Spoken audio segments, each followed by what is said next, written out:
我曾以为末日里最可怕的是零下90度的极寒，直到我被信任的邻居们按住，亲眼看着自己的肠子被掏出来。那个我倾尽所有去爱的女人，正焦急地催促他们多分她一块肉，我眼睁睁地看着自己的肉被他们一口口吃掉，直到我沉沉睡去。再睁眼，我回到了末日降临前的1个月。这一世，我觉醒的空间异能不仅能囤积万亿物资，还能让所有背叛我的人无声无息地从世上消失。好疼！你惨叫一声，翻滚下床，在地上痛苦呻吟。但下一秒，你发现了不对劲，肚子完好无损。你难以置信地看着自己的手，接着狂笑出声，哈哈哈！老子重生了！出租屋里回荡着你畅快至极的笑声。上一世，蓝星历2023年10月10号，代号疾冰的彗星路过，带来零下90度的永夜，大部分物种灭绝，人性在饥饿和寒冷面前简直不值一提。想不到这种好事也能轮到我。你很快冷静下来，眼神狠厉，拿出手机，蓝星历2023年9月7号，距离末日还有整整32天。夏琳，还有我那帮好邻居，上一世我心软，初期还分你们食物，结果呢？你们勾结外人，把老子杀身之仇不报，我李默誓不为人。你一拳砸在桌上，砰，白光一闪，桌子凭空消失，简直我桌子呢？你傻眼了，环顾四周，紧接着你瞪大眼睛，看着自己的右手，床也在你眼前消失了。这次你看清了，是你挥手的动作引动了那道白光。次元空间，老子觉醒了空间异能，你感觉那白光与自己水乳交融，意识投入，白茫茫，无边无际，收进去的桌子和床渺小的像2粒沙子。难道这就是他们说的神之碎片？你想起上一世自己倒在路边时，那颗从天而降治愈了冻伤的发光石头。第二天醒来，石头就不见了，原来在我体内还让我醒了异能。你咧嘴笑了，露出一口白牙，得赶紧熟悉这能力，这是老子在末世的立足之本。接下来的时间，你疯狂练习收取物品，空间大的离谱，而且保鲜，时间相对静止，活物放进去，取出来就是失去生机。也许我可以直接把对手收进去，你想象那个画面，所到之处，抬手一道白光，对手瞬间消失，再出现时已是失去生机。更进一步，抬手间10万敌众灰飞烟灭，你激动的浑身发抖，这哪是储物空间，这是无敌神技。你当即决定必须全力开发这能力，但紧接着现实泼来一盆冷水，看看手机余额2680.88，简直钱呢？你脸垮了，明明不久前还完助学贷款，你还剩19万，全为了那个白莲花夏琳，我就是个大傻瓜。你恨不得扇自己耳光，那19万要是还在，能买多少物资？现在这2000多块够干嘛？先去搞食物，最低保障要有，然后想办法搞钱。你眼神一狠，实在不行就去借些贷款，反正末世来了也不用还。行动！你原本想去楼下超市，脑子一转，直接掉头去食品批发市场，更便宜，量更大。很快你来到市场，老板，方便面20箱，面包5箱。批发商眼睛一亮，店铺叫什么？我开票。你顿了一下，末世零食店。老板，你这有临期或过期的食品吗？你压低声音，老板立刻警惕，没有，我们是正经生意人。你掏出烟蒂过去，随口编了个理由，磨了半天，老板终于松口。你用极低的价格买到了大量临期和过期食品，存款瞬间清零。你开始动用信用，负债累累的走出批发市场，你心里却松了口气。上一世真是饿怕了，几小时后货送到出租屋，堆得满满当当。收！你抬手，白光一闪，满屋食品消失，进入次元空间，连续使用异能，你毫无疲累感。使用异能收取物资，消耗极低，可多次使用。你记下笔记，然后收进空间，看着空间里堆积的物资，你踏实了，手中有粮，心中不慌。但还不够，距离末世还有32天，必须搞到更多钱。你大脑飞速运转，打工太慢，抢，那不是自寻死路，用异能赚钱。备注一上，只有利用信息差，我知道，而别人不知道的。几分钟后，你脑子用到发晕，却猛地一拍大腿，彩票！你以前有买彩票的习惯，正好记得最近这期的头奖号码，你立刻找来纸笔，写下那串数字。没错，就是今天头奖就是这个。你不再犹豫，直奔小区彩票店，老板，照着号码买，翻5倍。彩票店老板刘大虎漫不经心的打票。这时，一个刺耳的女声在旁边响起，呵呵，现在的年轻人呐！你回头，社区物业张翠芳也是后来冲进你房间的凶手之一。你的眼睛瞬间红了，目光像刀子一样刺过去。哎呦，你这什么眼神？张翠芳吓了一跳，后退半步，你强行压下滔天恨意。李默，我看你心里有问题啊，可别想着报复社会。张翠芳对你知根知底，知道你是个孤儿，这种人最容易走极端。张大妈，你哪看出我心里有问题？因为你是孤儿啊。张翠芳理所当然，毫不在意这话多伤人。李默，大妈劝你一句，年纪轻轻别痴迷赌博，脚踏实地。你神秘一笑，对我而言，一夜暴富只是常规操作。张翠芳连连摇头，不听老人言，吃亏在眼前。另外，我真心建议你去看看心理医生，毕竟，呵呵，一切尽在不言中。他扬着下巴，臃肿的身体挪出了彩票店，你看着他的背影，目光冰冷。老东西，你也配看不起我？晚上，你紧盯着电视，彩票开奖，今天头奖号码是10、19、23、25、30、31，特别号12，中奖金额600万，尘埃落定，号码没变。你一蹦3尺高，有钱了，终于有钱了。捂住头奖3000万，税后2400万，2400万，我要用它撬动价值上亿的物资。你搓着手，开始规划大量食物、防寒物资、武器，改造房屋。首先得把现在租的房子买下来。你想起房东那个猜不出年龄、温婉动人的女人张玉叶。第二天，你精神抖擞的下楼，准备去兑奖。经过彩票店，店外围满了人，拉着横幅，本店喜中3000万，恭喜！你看见张翠芳挤在人群里，满头大汗的买彩票。哟，张大妈也有一夜暴富的梦想了。你嘲讽道。张翠芳回头，脸色难看。李默，你少管闲事，我这是为福利事业做贡献。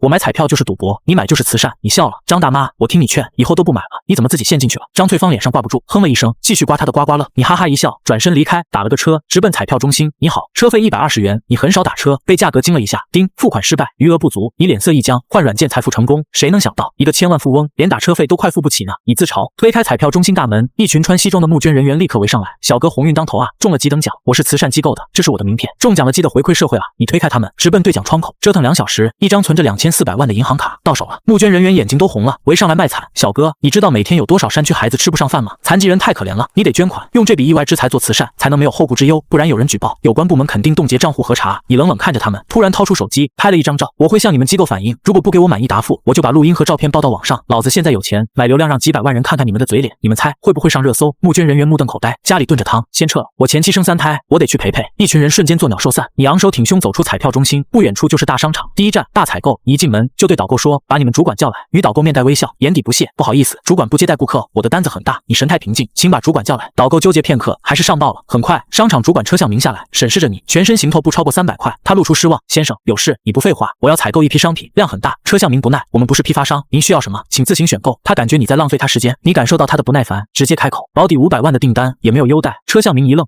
多少？保底500万，能送货吗？有内部价吗？车向明的腰背瞬间软了几分，你做事要走，有的，我们为您准备好一切。他态度180度大转弯，派个人跟着我记录，安排送货，没问题，我来。车向明立刻跟上，你开始在商场里逛起来，巧克力100盒，牛奶1000箱，不同品牌搭配，微单相机、电脑、游戏机各10台。车向明手有点抖，周围顾客都看呆了，以为你是来视察的领导。毛巾、羽绒被、床垫500套，这一片的坚果零食全要了，每样100斤，锅碗瓢盆各100件，特制防寒服，好东西200套。车向明额头冒汗，老板，防寒服库存没那么多，只有50套，全要了。你在商场逛了2小时，几乎买空了生活所需的一切。最后你停下，车主管，今天就到这，算多少钱？车向明看着平板上的数字，心跳加速。您一共消费16452664块5毛8，你并不意外，给个优惠价，我先付10，定金，下月底付尾款。车向明啪啪按计算器，优惠后1500万，定金150万。很快，合同签好，150万定金打过去。你知道没有尾款了，末世一到，谁还会来要债？你在物流园租了个大仓库收货，领走。你塞给车向明和导购几沓票子当小费。车向明感激涕零，把你送出商场。第一次遇见这样的神豪，他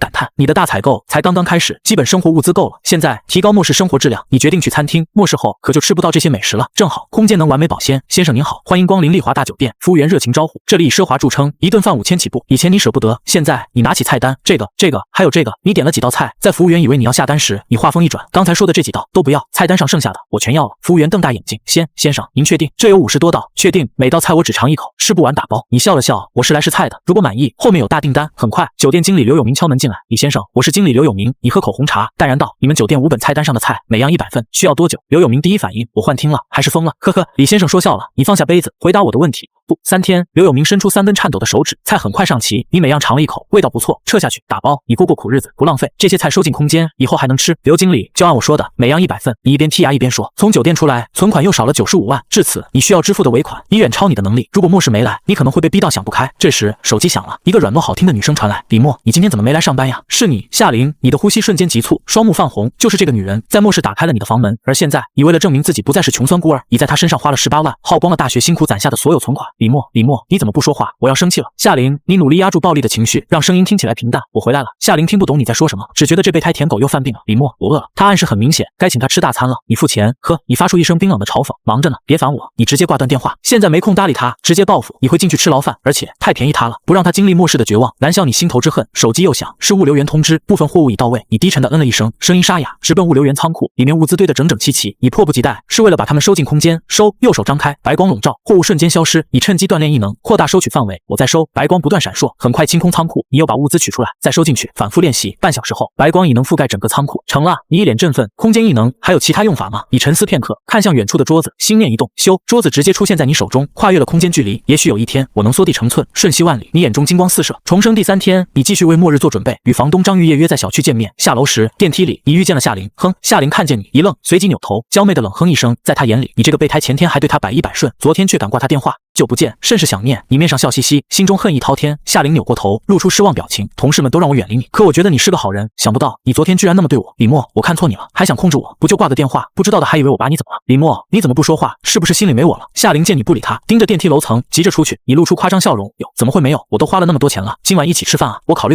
考你，老子逗你玩的，和你吃饭倒胃口。电梯门一开，你一个箭步冲出去。夏琳愣在原地，一脸疑惑，这李默怎么好像变了？小区楼下，你等来了房东张玉叶，他长发披肩，眉眼柔和，穿着宽松休闲的衣服，皮肤白皙如玉，化着淡妆，素雅动人，一双眼睛泛着柔软的光，你始终猜不出他的年龄。不好意思，我来晚了。张玉叶不好意思的吐舌头，没关系，我也刚到。他找个石墩子，拍灰坐下。李小哥找我有事。你想起存款，底气足了。张姐，我最近想买房，你在天河小区这套有出手的意向吗？张玉叶眨眨眼，有些惊奇，这年轻人才刚毕业就能买房了。他沉吟片刻，我本来打算靠收租生活的，你有些失望。不过他话锋一转，我最近正好想开美容店，资金有点缺口，卖给你一套也行。你松了口气，太好了，谢谢张姐。3天内搞定房子就能着手改造，应对极寒。上一世手脚冻坏的感觉，你现在想起来还浑身发抖。张玉叶计算房价，最后报出840万，你没异议，立刻去银行办手续，你不打算全款，而是首付加房贷，用1个月时间撬动最大资源，签完合同，你背上30年房贷，利息就要800多万。张姐，我现在把首付252万转给你。张玉叶摆摆手，不着急，手头不宽裕的话，缓一段时间也行，可以吗？张玉叶翻了个白眼，嗔怒道：小子，你不会想赖账吧？连的钱都不给，你还是人吗？你被看得心惊肉跳，单身20多年，哪见过这种阵仗？张姐，你要首付，我现在就能给，但如果能缓1个月，我会万分感谢。张玉叶看看你出示的余额，知道你有支付能力，请我吃饭，我就认真考虑考虑。他笑着说，你也笑了，带着一丝真诚。这次你不打算白拿，你想用一个消息换这缓期。上一世你收到过他的求助短信，但晚了一步，他冻死在家里，死状凄惨，还有被侵犯的痕迹。这一世或许能避免。在张玉叶带领下，你们来到小区附近一家老旧的水饺店，店主是个老太太。王老太，2盘水饺，1盘卤鸡爪，2碗鸡汤。张玉叶是常客，王老太迟缓起身去后厨忙活。这时夏琳下班回家，路过小店，偶然瞥见里面熟悉的背影，接着她差点被晃瞎眼。范思哲裙子、LV 包、古驰鞋，这一身行头30万打底。她飞快认出品牌，脸上越来越震惊。李默傍上富婆了，可恶，有这种好事居然不叫我。夏琳立刻整理表情，走进破旧的小店，露出得体笑容。嗨，李默，你今天怎么又没去上班？你正吃着水饺。你正吃着水饺。听见这声音，差点吐出来。夏琳保持着端庄，心底皱眉，吃相真难看。就这样还有富婆看上，有事你嘟囔着，声音含糊。夏琳不动声色地坐下，含蓄伸手，你好，我叫夏琳，是李默的好朋友，姿态像极了名媛。你好，张玉叶，李默的房东，前任的。张玉叶说到一半，才意识到你已经不是他租客了。夏琳惊讶地捂住小口，您是李默的前任，你们什么时候在一起的？噗，你一口鸡汤故意喷在了夏琳身上。啊！夏琳瞳孔地震，尖叫起来，声音控制在优雅范围内。李默，你这败类！张玉叶连忙拿纸巾给他擦脸，店里纸巾粗糙，混着鸡汤，把夏琳精致的妆容一层层塌了下来。夏琳忽然想到什么，露出更恐惧的表情。不要，谢谢你。他捂着脸站起来，慌忙告辞，生怕别人看见他卸妆后的样子。你喝口鸡汤，对后厨喊，老板，再来1盘牛肉水饺，1碗鸡汤。5分钟后，王老太颤巍巍端来，鸡汤来了，你胃口大开，慢点吃，又没人抢。张玉叶说，现在没人抢，以后会有。你决定透露一点信息。你转向王老太，老板，我要订1000斤水饺，什么时候能做好？隔壁桌喝稀饭的王老太没好气，干不了。张玉叶嗔怪，王老太都90了，哪干得了这么多活？你震惊地看着头发稀疏的老太太，没想到是位耄耋老人，90岁还开店赚钱，你难以想象她经历过什么。王老太，这段时间您别开店了，做出来的水饺不管多少，我全要了。你说原因呢？王老太说话简洁但清晰，我怕以后吃不到了，想存些口粮。张玉叶觉得你神神叨叨，你不管他奇怪的眼神，继续说，这段时间我囤了大量食物，买了大量防寒物资，接下来我要改造房子，要有极强的防寒能力，还要十分坚固，外人很难破门。王老太放下稀饭碗，看着你滔滔不绝说完，你结账离开，没多解释。张玉叶皱起眉头，心情莫名低落，这位租客似乎不太正常。玉叶，王老太忽然开口，你也准备物资改造房子？张玉叶疑惑，王老太，您这是信一下也无妨，万一呢？王老太缓缓说道，世界末日倒计时28天，重生第4天，早晨阳光灼热，你贪恋的享受，再过段时间就没了，钱还剩很多，房产证也到手了。今天改建房子，首先得把其他租客赶出去。你打开卧室门，却看见其他3位室友正在欢天喜地收拾行李，你们干嘛呢？天上掉馅饼了。一个租客笑道，房东给我们换了更好的房子，离公司更近，房租不变。我也是。你愣住了，没想到房东张玉叶已经处理好了。租客们搬走后，901变得空荡荡，你记下这份人情，开始行动。按导航来到一家外表低调的建筑。您好，有什么可以帮您？前台客服礼仪周到，我想改建房子，还需要采购一批防护物资。前台直接将你引入接待室，这里是天狼星安保公司，一家专门服务于政要和富豪的全球性安保公司。普通人根本不知道，你是在前世实习的集团里偶然听说。集团创始人马成那座耗资50亿的末世堡垒，就是他们承建的。很快，业务经理敲门进来，一个1米9的壮汉，穿着西装，活脱脱一个西装暴徒。李先生，我是天狼星安保安全屋咨询业务经理金彪。你点头致意，直接说诉求，我要最好的防寒能力和最强的防御力。金彪沉吟，最好的防寒可以，最强防御只能说相对情况下我们做到最好。他拿出平板演示，这种金属来自月球，掺入钛制成的月球合金，能完美隔绝热量。视频里，液氮倒入月球合金容器，外部用火焰灼烧半小时，内部零下196度，外部700度，温差完美隔绝。你瞪大眼睛，完美！原来材料科学已发展到这地步了，这种合金市面上根本没有。缺点呢？你问。金彪咧嘴一笑，半开玩笑，缺点就是有点小贵。你被价格吓了一跳，五谷的腰包似乎也不够看了。防御力怎么样？金彪简洁道，不防核弹。你有这么推销产品的吗？他抿口茶，自信一笑，其他的外部攻击都好说。平板播放测试视频，手枪、步枪、手榴弹、炮弹、狙击枪轮番轰击20厘米厚的合金板，直到合金板严重变形，但始终未被击穿。可以，就用这种合金，你一锤定音。不知李先生需要建多大的安全屋？哦，120平。金彪一口茶差点喷出来。富豪建安全屋基本就20平左右，这120平也太大了，不好意思，建不了。金彪苦笑，没那么多月球金属，你只好退而求其次，优先用月球合金保证卧室20平，其余部分用顶级防寒材料加厚钢板。月球合金的性能对你来说已经溢出太多，能隔绝100度温差就足够，何况还有能源开空调，只要有钱并提前准备，冰封末世似乎也没那么绝望。你们这有防具吗？你问。当然，我们有多项专利。金彪点开另一页面，防寒、防热、防弹，各种防护服眼花缭乱。你当场观看防弹衣测试，手枪、步枪子弹的冲击，几乎被完全抵消，防寒服50套，防热、防弹、防毒，这些各10套，你手指狂点，几乎买了一遍。有些冷门装备，你也毫不犹豫买了几套，万一用上就是救命的。金彪看得眼皮直跳，身家几10亿的富豪都没这么阔绰，房子什么时候能改建？你问，实地考察，准备材料，2天内开工。我们采用模块化设计，很多部件是成品，直接组装，时间大大缩短。金彪保证你满意点头，越快越好，我急用，您放心，绝对用不了1个月。算总价，李先生，您一共消费182564212元，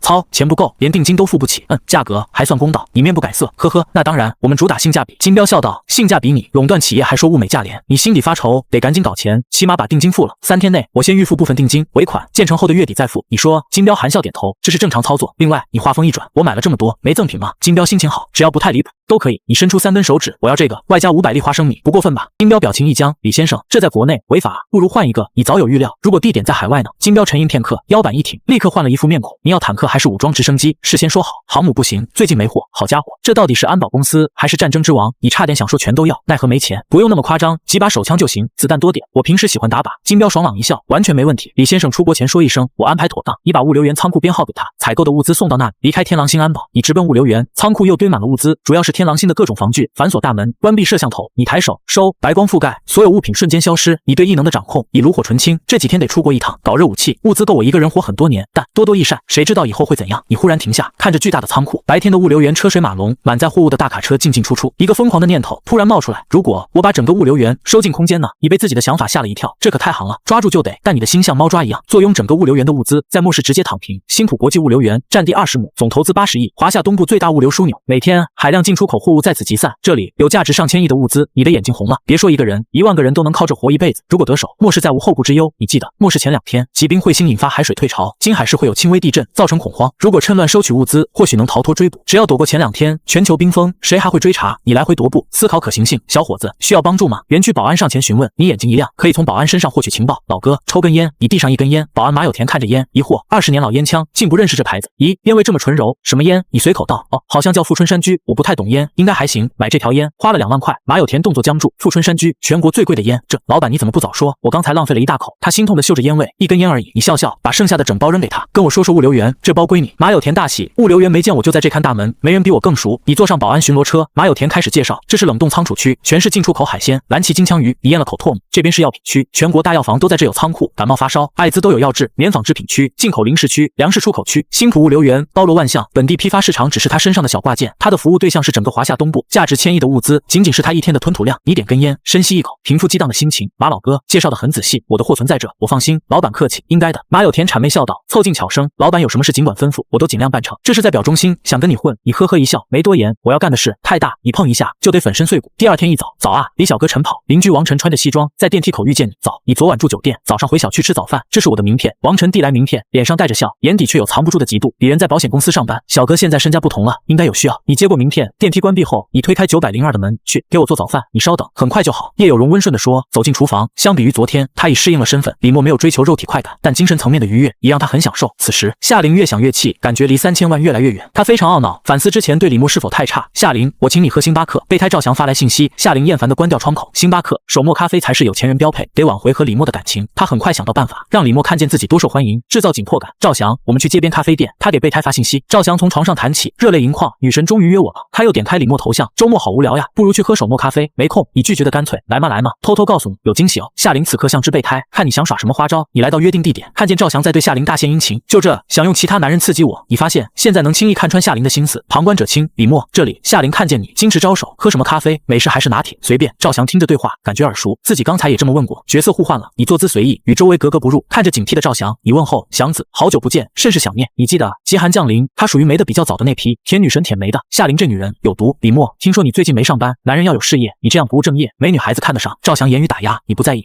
我觉得看上我的女人挺多。夏琳眼睛亮晶晶，眼前男人气质都不同了，散发莫名魅力。呵呵，那是错觉，只有上进男人才能吸引女孩子，你要多学学。赵翔摆出说教姿态，完全搞不清自己现状。咖啡来了，尝尝。夏琳主动端咖啡，李一周道，3人围桌品咖啡。桌子下却是另一场景，你感到小腿被碰了一下，对面2人都很正常。几秒后，一个略微坚硬的物体贴上来，在小腿轻轻摩擦。夏琳轻咬嘴唇，眉目含情地看着咖啡杯。夏琳，你不舒服？赵翔关切询问。没事。夏琳含糊道。你低头，一只红色高跟鞋贴着你，缓缓上移，黑丝袜，小腿笔直。好家伙，小贱人，你真会。你毫不犹豫，伸手推开高跟鞋，拍拍裤腿灰尘。赵翔的膝盖被碰了一下，直觉告诉他可能是女神在撩拨。他看着夏琳，爱意更浓。夏琳。夏琳陡然一惊，连忙堵住赵翔的话，备胎现在表白会让他下不来台，今天男主角不是你，赵翔，去给我换杯咖啡，这杯凉了。夏琳命令。赵翔咽下话，端起咖啡去柜台，李默，别误会，我和赵翔不太熟，今天碰巧遇见。夏琳解释，没误会，你觉得没意思，起身，我还有事，先走了。夏琳瞪大眼睛，怎么和预想不一样？等等，你不能走，惊喜还没给你。他急道，你停下，低头看他。夏琳露出羞涩神情，你闭上眼睛，惊喜马上来。你闭上眼，同时右手挡在面前，睁眼。夏琳嘴巴微撅，额头被你的手抵住，想前进却动不了，想给我投毒，没门。呵，小贱人，你裤子还没脱，我就知道你要拉什么屎。不好意思，真有事，告辞。你警惕后退，转身离开，毫不留恋。夏琳正在原地，耻辱涌上心头，主动投怀送抱，从未失败的如此彻底。那男人连免费便宜都不愿占。李默，你这家伙，迟早让你后悔。他面容扭曲，喃喃自语。热咖啡来了。赵翔端着咖啡回来，欢欣雀跃。电灯泡终于走了，不想喝，你自己喝吧。夏琳拿起古驰包，离开咖啡店，高跟鞋声敲击在赵翔心头。夏琳，我的白月光，我赵翔非你不娶。他心中呐喊。先生您好，一共消费512元。咖啡小妹报账。赵翔陡然一惊，什么这么贵？我们才喝4杯咖啡。接下来一段时间，你没回天河小区，到处旅游，房子在改造，住不了人，简单收拾。你再次上飞机，目的地缅北三不管地带，犯罪天堂。此去不仅要搞热武器，还要找机会用活人实验空间异能。一天后，几经周转，你来到交易地点，一家破败的饭店，已是附近最豪华的场所。你好，慷慨的华国人。对面中年男人穿格子衬衫，有点儒雅。通过翻译耳机，你听懂他的话。我的来意清楚。手枪呢？你问。陆华拿出一个手提箱，打开，3支 M9 手枪静静躺着。M9 使用9毫米子弹，50米内无人可逃。哪怕不懂枪，看到枪身寒光，你心中也是一紧。人类身躯在枪械面前不堪一击，你欣喜的伸手去拿。呵呵，优惠价15万美刀。陆华笑道，你的手匠在半空，金标不是付过钱了吗？3把手枪15万美刀，美元贬值这么厉害，你不确定是被金标坑了，还是对方不讲道义？但很快否定金标，你在他那下了大订单，尾款还没结。陆华看着你脸色阴晴不定，心底冷笑，慷慨的华国人，美元没贬值，是枪涨价了，从50美刀涨到5万，很合理，不是吗？你直起腰，冷冷看他，你们这么做，金标知道吗？哈哈哈，金标，我安心待在缅北，他能拿我怎样？陆华狂笑，语气点头哈腰，不如努力挣钱，自己逍遥，这才是王道。这就是缅北，长见识了。是啊，这就是缅北，回头榨干你的钱，就带你去见老乡。陆华端起酒一饮而尽，癫狂看着你，想进电销部还是往赌部？这一刻，他气势全开，狠辣目光让人胆寒。若在以前，你会绝望崩溃，但现在你笑出了声，本来还想拿到武器后找你们，结果你们自己送上门了。陆华好像听到天大笑话，拍桌大笑。你抬起右手，打了个响指，白光瞬间覆盖陆华。收，诡异一幕发生，对面狂笑的男人直接消失在眼前。你皱眉，发现这次使用异能的不同，收取体型大的活物，消耗很大。陆经理呢？怎么不见了？守在门外的手下进来问。你正埋头记录新发现，被打断，你可以去厕所找找。你说，手下狐一转身，刚转过头，一道白光覆盖他身上。收，你再次使用异能，将他收进空间。靠，消耗真大，最多收5个活人，我就得耗尽力量。你有些失落，抬手间消灭10万敌众，短期实现不了。陆经理和小山呢？愚蠢的华国人。其他手下发现不对，举着武器冲进来。你心中一惊，知道不是思考的时候，情急之下，你心念一动，在自己身上覆盖一层白光，对方的攻击落在身上，没发出半点声音，半截武器直接消失。你瞪大眼睛，无意间发现了异能的另一个用处，防御。只要白光覆盖全身，理论上免疫物理攻击。对面的手下看见钢管消失，惊恐后退，这一退，钢管从次元空间被抽出。鬼，你是魔鬼！手下惊恐大叫。你缓缓起身，自信地看着他们，收不了你们，老子照样无敌。你拿出这次交易得来的 M9 手枪，轻轻扣动扳机，不要，我们投降，饶了我们！砰！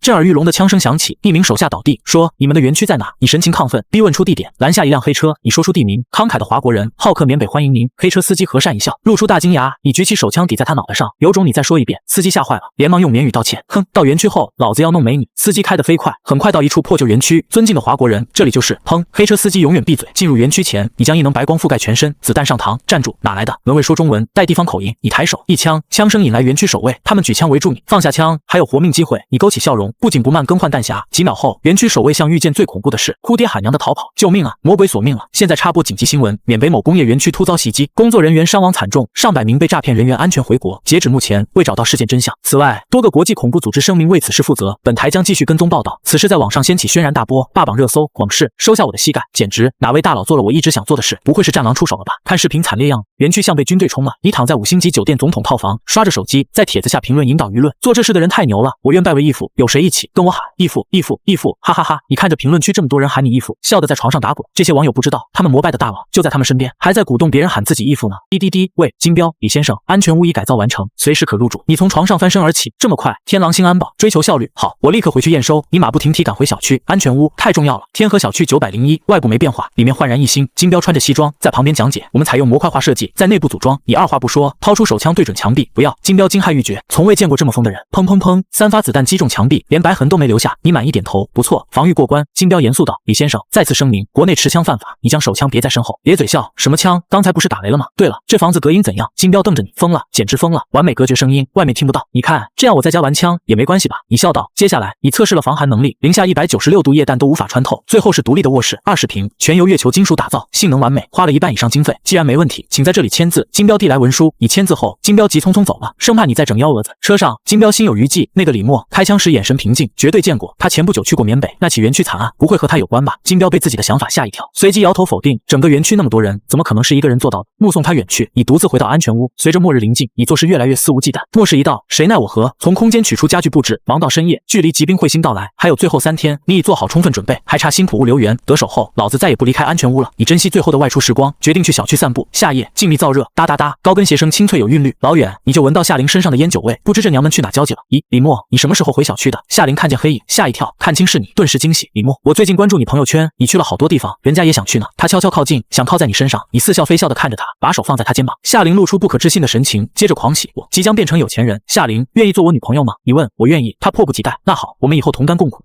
一定同甘共苦。你从怀里拿出那张1200万的欠条，1个月前从刘大虎那借的。这个月我要还240万利息，我没那么多钱，你帮衬点。你说。夏琳看清借条内容，脸上笑意却没变。别闹，我不该沉迷赌博，多少钱都输得完。夏琳，我们以后同甘共苦好不好？我认真的。你眼神清澈的看着他。这时手机响了，刘大虎，1个月之期快到了，李小哥利息准备好了吗？呵呵，不着急，还有几天。你开了外音。刘大虎的声音清晰传到夏琳耳朵里，夏琳眼神呆滞，被消息震得头昏脑胀。真把钱输光了，还倒欠1200万，月息240万。你平静道。夏琳感受到肩膀上的手掌，忽然一阵没由来的难受。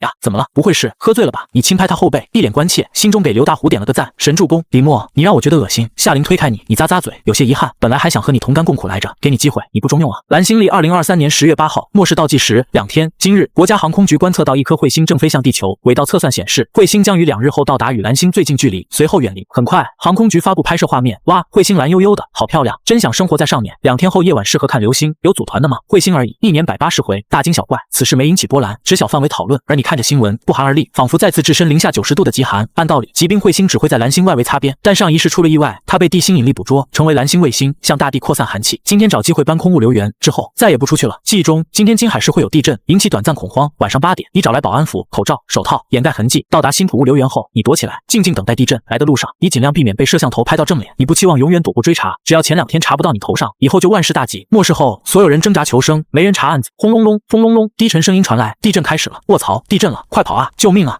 等等，我老公呢？睡梦中惊醒的人们光着身子往外跑，你的身体随地面晃动，但不慌不忙地换衣服。物流员只剩值班保安和少数仓库管理员，他们察觉地震，纷纷往外跑。你戴着口罩，逆着人流进入园区，不时惊呼，制造恐慌，大家快跑！更大的地震马上来，仓库倒塌会砸到人，园区外面才安全。穿着保安制服的你这么喊，人们更着急地往外跑。你没第一时间收物资，而是来到保安大楼，关闭整个园区监控，接着到广播室，通过喇叭播放录音，紧急通知，接下来还有更大地震，所有工作人员撤离园区。这样一来，所有人都听到了广播。你下楼，看着空荡荡的物流园，激动起来，整个物流园都是老子的了。你发动路边的巡逻车，冲向最近的仓库，没时间查看是什么货物，不管有用没用，直接收。下车，进仓库，抬手收，白光覆盖仓库，所有货物瞬间消失。你紧急赶往下一个地方，时间紧迫，工作人员随时可能回来。收，再收，收，我的，全是我的。你激动的浑身冒汗，连续使用异能，却无额外消耗。不行，太慢了，太慢了。你发现大多数时间花在赶路上，收取物资只需1秒。如果异能覆盖面积再大点，我是不是站在原地就能收远处的物资？你屏息凝神，试图扩大范围，精神意志不断催发异能。渐渐的，你感觉大脑滚烫，紧接着一股强大力量蓦然出现，面前的仓库连建筑带货物全部消失。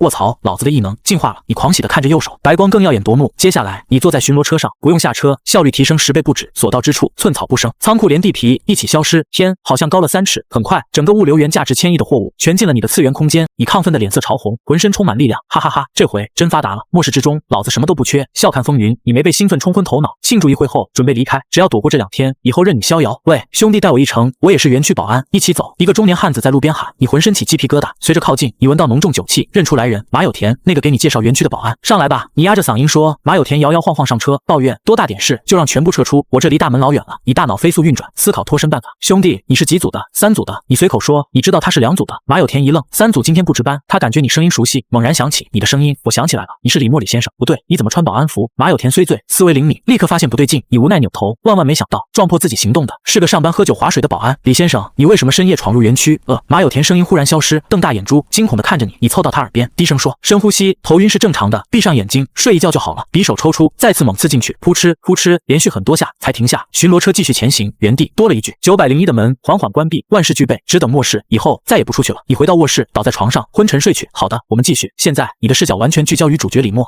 的行动与复仇，快节奏推进，直接冲击。第二天，你是被手机提示音吵醒的。物业管理张翠芳在沉寂一段时间后再次发难，这段日子她过得无比艰辛，买彩票花光存款，问儿子儿媳要生活费被拒，她把这一切都归咎于你。李默，你擅自装修房屋，经过物业同意了吗？他粗粝的嗓音从语音里炸开，你睡眼惺忪，听见这声音，顿时清醒几分。老子装修自己的房子，关你屁事！你彻底放飞自我，待在安全屋里，你无所畏惧。我是物业管理，天河小区的事都归我管。哦，我还以为张大妈是慈善家呢，热衷于给山区儿童送温暖。你嘲讽道。张翠芳被激怒，我看你是不想住下去了，知道得罪我的后果吗？有啥后果？吃饭不香，心情变差，你满不在乎。李默，我正式通知你，你违规改建，必须缴纳罚款。你冷笑，天狼星安保的手续合法齐全，这老东西还敢跳？怎么样？对处理结果，服气还是不服气？张翠芳语气冷傲，觉得拿捏住你了，你内心毫无波澜。服气？打扰老子睡觉。张翠芳愣住，反复听了几遍才确认，他骂我，这小东西敢骂我？他脸色涨红，按住语音就要开喷，消息发送失败，对方已不是您的好友啊！张翠芳看到被你拉黑，彻底崩溃，独自在家大喊大叫。你坐在餐桌前，从空间取出丰盛早餐，葱花鸡蛋饼配豆腐脑，一边吃一边翻看业主群，邻居们还在聊天吹水，对即将到来的极寒一无所知。今晚有流星，有人一起去蛇山吗？想去，但明天还得上班。流星雨带许愿，50元一位，愿望转达。你私聊那位带许愿的邻居，发了500红包，对方愣住。你好，你的愿望是？我希望世界末日永远不要到来。还有呢，你还可以许9个，就这一个。另外，今晚会非常冷，记得带厚衣服，祝你好运。你关掉手机，不再理会任何私信，开始整理空间里海量的物资。这工作量巨大，你一直忙到傍晚才归纳了极少一部分。呵呵，以后不怕没事做，清点一遍物资，起码得半个月。你虽然累，但心情极好。这时手机又响了，陌生来电。您好，请问是李先生吗？我是新浦物流园失窃案专案组成员，方便来市局做份笔录吗？你掌心瞬间冒汗，心跳急剧加速，最后关头千万别翻车。你迅速定下对策，绝不离开安全屋。我没空，最近正为丢货的事焦头烂额呢。你声音平稳。李先生，请理解，我们想尽快破案，上面非常重视，非要笔录的话，电话里问或者上门来问，我都配合。但我不方便出门，你寸步不让。专案组成员无奈，只好电话询问。你从容应对，滴水不漏。半小时后，询问结束。李先生放心，我们尽快破案，追回您的财物。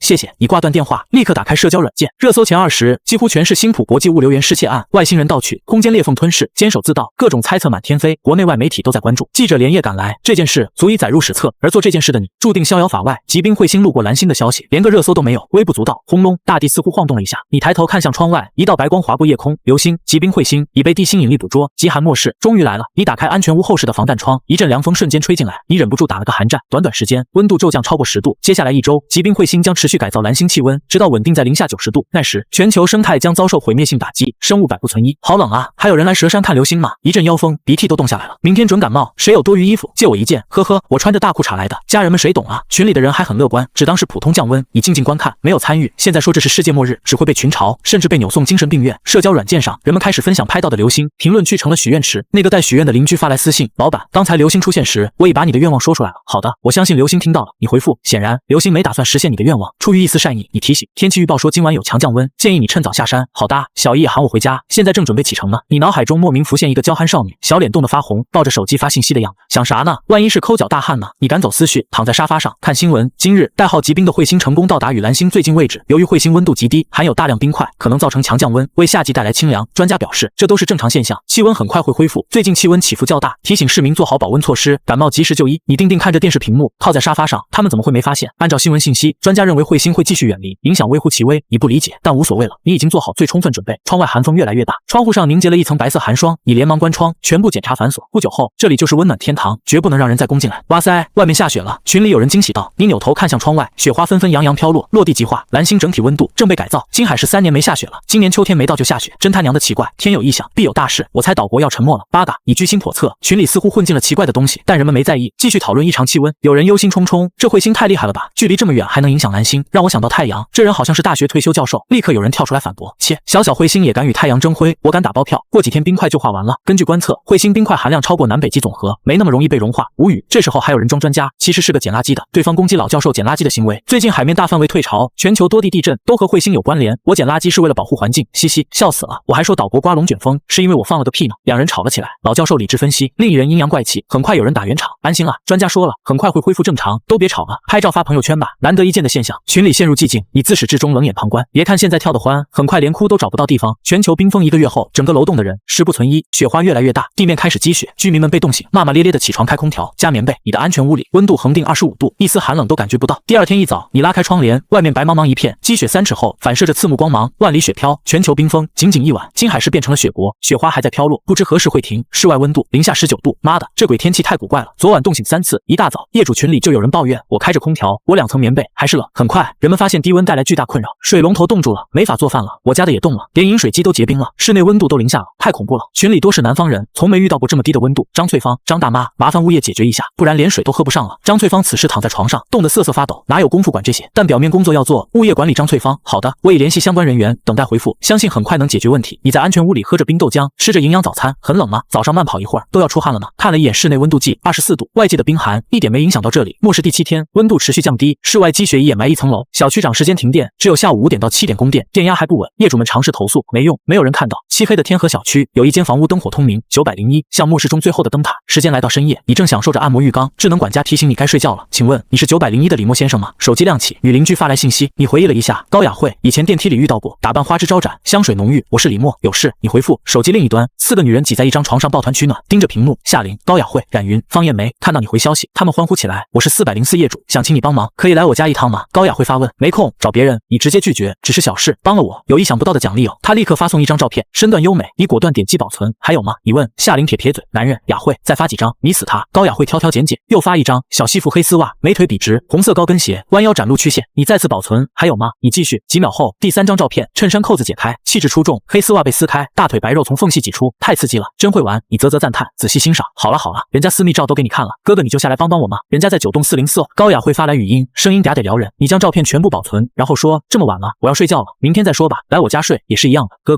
哥，你还在吗？高雅慧连发几条信息，石沉大海。404，四人面面相觑，怎么办？陷阱准备好了，猎物不上钩。冉云生气，夏琳，李默真有大量食物，不是骗我们吧？方艳梅仍有疑虑。夏琳皱眉，当然是真的，我亲眼看到大货车拉货，之前901装修1个月，动静那么大，你们又不是不知道，如果不信，现在退出，但别想分到一点食物，也别想住进温暖的房子。夏琳语气很冲，好了，我们没别的意思，只是确定一下。高雅慧打圆场，4人缩在被窝里，继续商讨怎么引诱你出门。高雅慧不舒服的扭动身体，雅慧，你怎么了？不舒服啊？裤子有点湿，冰凉凉的，难受。高雅慧夹着双腿，抽出纸巾擦拭，呵呵，小浪蹄子，才和男人聊骚几句，自己就不行了，真给我们女人丢脸。冉云嘲讽。第二天，你悠然醒来，穿着大裤衩，看着窗外风雪发呆，手机又响了。高雅慧再次发来消息，哥哥，你就来404看看人家嘛，我们一起种草莓好不好？这位女邻居已经不再暗示，而是赤裸裸的明示，下来就有炮打。哼，你妖精，休想坏我道心，我考虑吧。你回复404里。4个女人看到这句，难以置信的瞪大眼睛，真是长见识了，这还要考虑？他以为他是谁啊？头一回见如此自信的下头男，活该被我们算计，哈哈哈！我倒要看看他有多大，居然这么嚣张。夏琳皱着眉头，心中隐隐有不妙的感觉。你坐在电视前回看4楼监控录像，过去几天，4个女人先后进出404，包括夏琳。你明白了，是小贱人的报复，想用美色引诱我上钩，那就看看你们还有什么招数。你坐在竹藤椅上，与高雅慧聊骚，本着有便宜就占的原则，搜集了大量她的性感写真。最后高雅慧一咬牙，把压箱底的私房照都发了，入眼全是白花花一片，尺度之大，让你瞠目结舌。幸亏末世社交平台审核不上班，不然非得封号不可。李默，你到底是不是男人？人家都这样了，你还不心动？高雅慧气急败坏。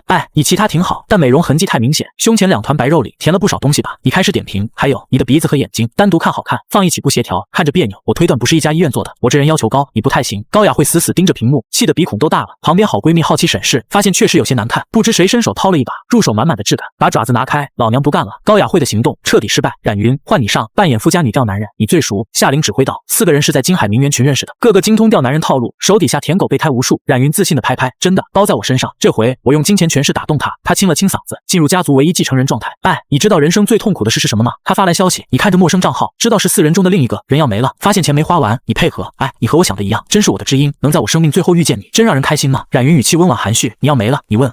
生病了。吴教授说，我只剩1年寿命，可我还有一个遗憾没完成。他语气哀伤，什么病？艾滋、HPV 还是梅毒？你故意问。冉云，你他妈能不能判我点好？呵呵，你说笑了，我是正经人家的女子，怎么会得那种脏病呢？那是什么病？一种不治之症，时间到了就会没，平时生活却没有任何影响。他编的挺像，还有这种病，你骗滚啊！告诉你个秘密，我姓冉。他神秘兮兮，莫非是金海赫赫有名的冉氏？金海确实有个巨无霸冉氏家族，被你看出了。天河小区就是我家建的，那天刚好来巡查，就遇到大风雪，没办法回到庄园避难。他开始下套，你心中冷笑，不搞色诱，改套路了。呵呵，没想到是冉氏大小姐当面，真是让人心情激动啊！从没想过能和这样的豪门贵女对话。你假装激动，客气了，都是虚的，自己活得开心最重要。他淡然道，我就要没了，心中却有2个遗憾。他切入正题，你暗道，来了，息肉就在这遗憾上，你说说看，没准我能帮忙呢。你上钩。404里，4个女人相拥取暖，面露喜色，看样子上钩了，形势大好。别急，后面还有重磅炸弹。冉云被冻得冰凉的手点在屏幕上，消息发送，我的第一个个遗憾就是我没了之后，冉氏家族就后继无人了，价值千亿的商业帝国即将失去掌舵人。另一个遗憾就是我长这么大还不曾与男人欢好，也不知个中滋味是什么样的。你瞪大了眼睛，直呼好家伙，重金求子，这和路边电线杆上的小广告有异曲同工之妙。需要子嗣继承家业，寻找健壮男子，事后重喜。前些年这套路让很多男人上当。我知道你不缺钱，可冉氏家族真的需要一个继承人，祖辈辛苦打造的商业帝国不能在我手上断绝，你帮帮我好不好？他哀求，你捧着肚子在安全屋里大笑起来。夏琳这些好闺蜜个个都是人才，高雅慧是卖肉外围女，冉云估计诈骗也没少干。李默，根据我最近的观察，你是整个天河小区基因最优秀的，如果能和你有个孩子，那想必是极好的。他连腔调都变了，你笑的眼泪快出来了，想必是极好的。你怕不是《甄嬛传》看多了吧？你真是冉氏家族唯一继承人。你问我没有骗你的必要，你长这么大没和男人上过床，虽然没你说的那么粗俗，但确实是的，我连异性的手都没拉过。他装纯，冉云静静等待你的答复，只要心动就能骗出来。四姐妹合力制服你，已经很久没笑得如此开怀了。对面4个女人，一个比一个奇葩，我有一个要求，你回复什么要求？你说。冉云急切，生孩子的时候能不能让夏琳和高雅慧在旁边看着，如果累了就帮忙推一把。冉云，你在说什么？我不明白你的意思。哈哈哈，意思就是你们4个捞女费尽心思诱惑我，其实我早看出来了，没戳穿，不过是逗你们玩。404被窝里，4个女人愣住了，接着无比的屈辱和愤怒涌上心头。我们是捞女，你居然敢这么说金海4大名媛，我们明明是小仙女。我很好奇，你是诈骗犯，高雅慧是外围女，夏琳的角色是什么？绿茶？不对，你们全都是绿茶，假名媛。哇哈哈哈！你狂笑，高雅慧一把夺过手机，颤抖着打字，想痛骂你。冉云表情也好不到哪去，目光狰狞恶毒，心中不停咒骂。还没等他们发送，你的消息又来了，你们永远骗不了我的，因为你们是天河小区4大傻逼。高雅慧终于打完字，点击发送，消息发送失败，对方已不是您的好友，你已拉黑啊！高雅慧崩溃大喊，一把将手机狠狠摔在地上，砸得粉碎。必须让李黑犬付出代价，居然敢侮辱小仙女，对，要把他教训了才能解恨，早该直接打上门去，何必搞这些弯弯绕？你的几句话让夏琳4人愤怒到了极点，说我们捞女，你知道我们为了买名牌包包有多努力吗？他们艰难地从被窝里爬出来，裹上厚衣服，开始在房间里寻找武器，发誓要狠狠教训不知天高地厚的李黑犬。安全屋里，你发完最后一段文字，果断拉黑，心中快意极了，可以预见接下来一整天都会是好心情。我得意的笑，又得意的笑，笑看红尘人不老。你哼着歌，桌上摆满各式早餐点心，你像往常一样打开整栋楼的监控录像，观察动向。很快，4楼传来动静，哟，捞女4人组出门了，这是要去谁家做保洁吗？你看着监控，只见夏琳拿着拖把，高雅慧拿着扫帚，冉云拿着锅铲，方艳梅拿着生锈的铁锅，浩浩荡荡出发了。他们爬的楼层越来越高，最终在9层停下。啥玩意？他们莫不是来攻打我的？你看着他们的样子，真的难以想象这是打架的架势。只能说这些小仙女十指不沾阳春水，连趁手的兵器都找不到。就这架势，别说安全屋的防御，就是你单枪匹马走出去，都能把他们揍得哭爹喊娘。是这里吗？门牌901，没错了，姐妹们，冲进去，活捉李黑犬。4人围在门口指指点点，确认了目标，谁站最前面？我选第3个位置，我选第2个。夏琳二话不说，直接走到最后，把其他姐妹推到前面。方艳梅顶在最前面，直面901的大门。我怕，万一他突然冲出来怎么办？方艳梅声音发抖，阿梅别怕，我们一起上，他不可能是我们的对手。3人谨慎地躲在方艳梅身后。开门，李黑犬，你给我们开门，我们知道你在里面。他们开始叫门，你冷笑着看向门口，敢给我取外号？你们活腻了，真的好冷呀。门里面怎么没动静？李黑犬是不是不在家？捞女4人组被刺骨寒冷冻得瑟瑟发抖。我有绝对把握，他就在里面。夏琳语气坚定，为姐妹们打气。李黑犬，你这缩头乌龟，有种你出来啊！他们开始叫骂。你悠闲地吃着早餐，欣赏门外4人狼狈的模样。出去干什么？和你们大战一场。不过我没兴趣，你们太普通了，入不了我的眼。你回复。捞女4人顿时怒火中烧，纷纷动手捶门砸门。你凭什么说我们捞女？我们得到的每一分钱都是辛苦钱，你知道我们赚钱多辛苦吗？高雅慧尖叫。你冷笑，你们多辛苦？老子大学4年攒了19万，一个月全花在小贱人身上了，那是老子的辛苦钱好不好？高雅慧3人目光诡异看向夏琳，没想到这闺蜜这么狠。姐妹，你至少该给人家一点甜头尝尝的，硬生生让人家花那么多钱，我都看不过去了。高雅慧心中一阵心酸，想到自己辛苦，一次才800，包夜1500，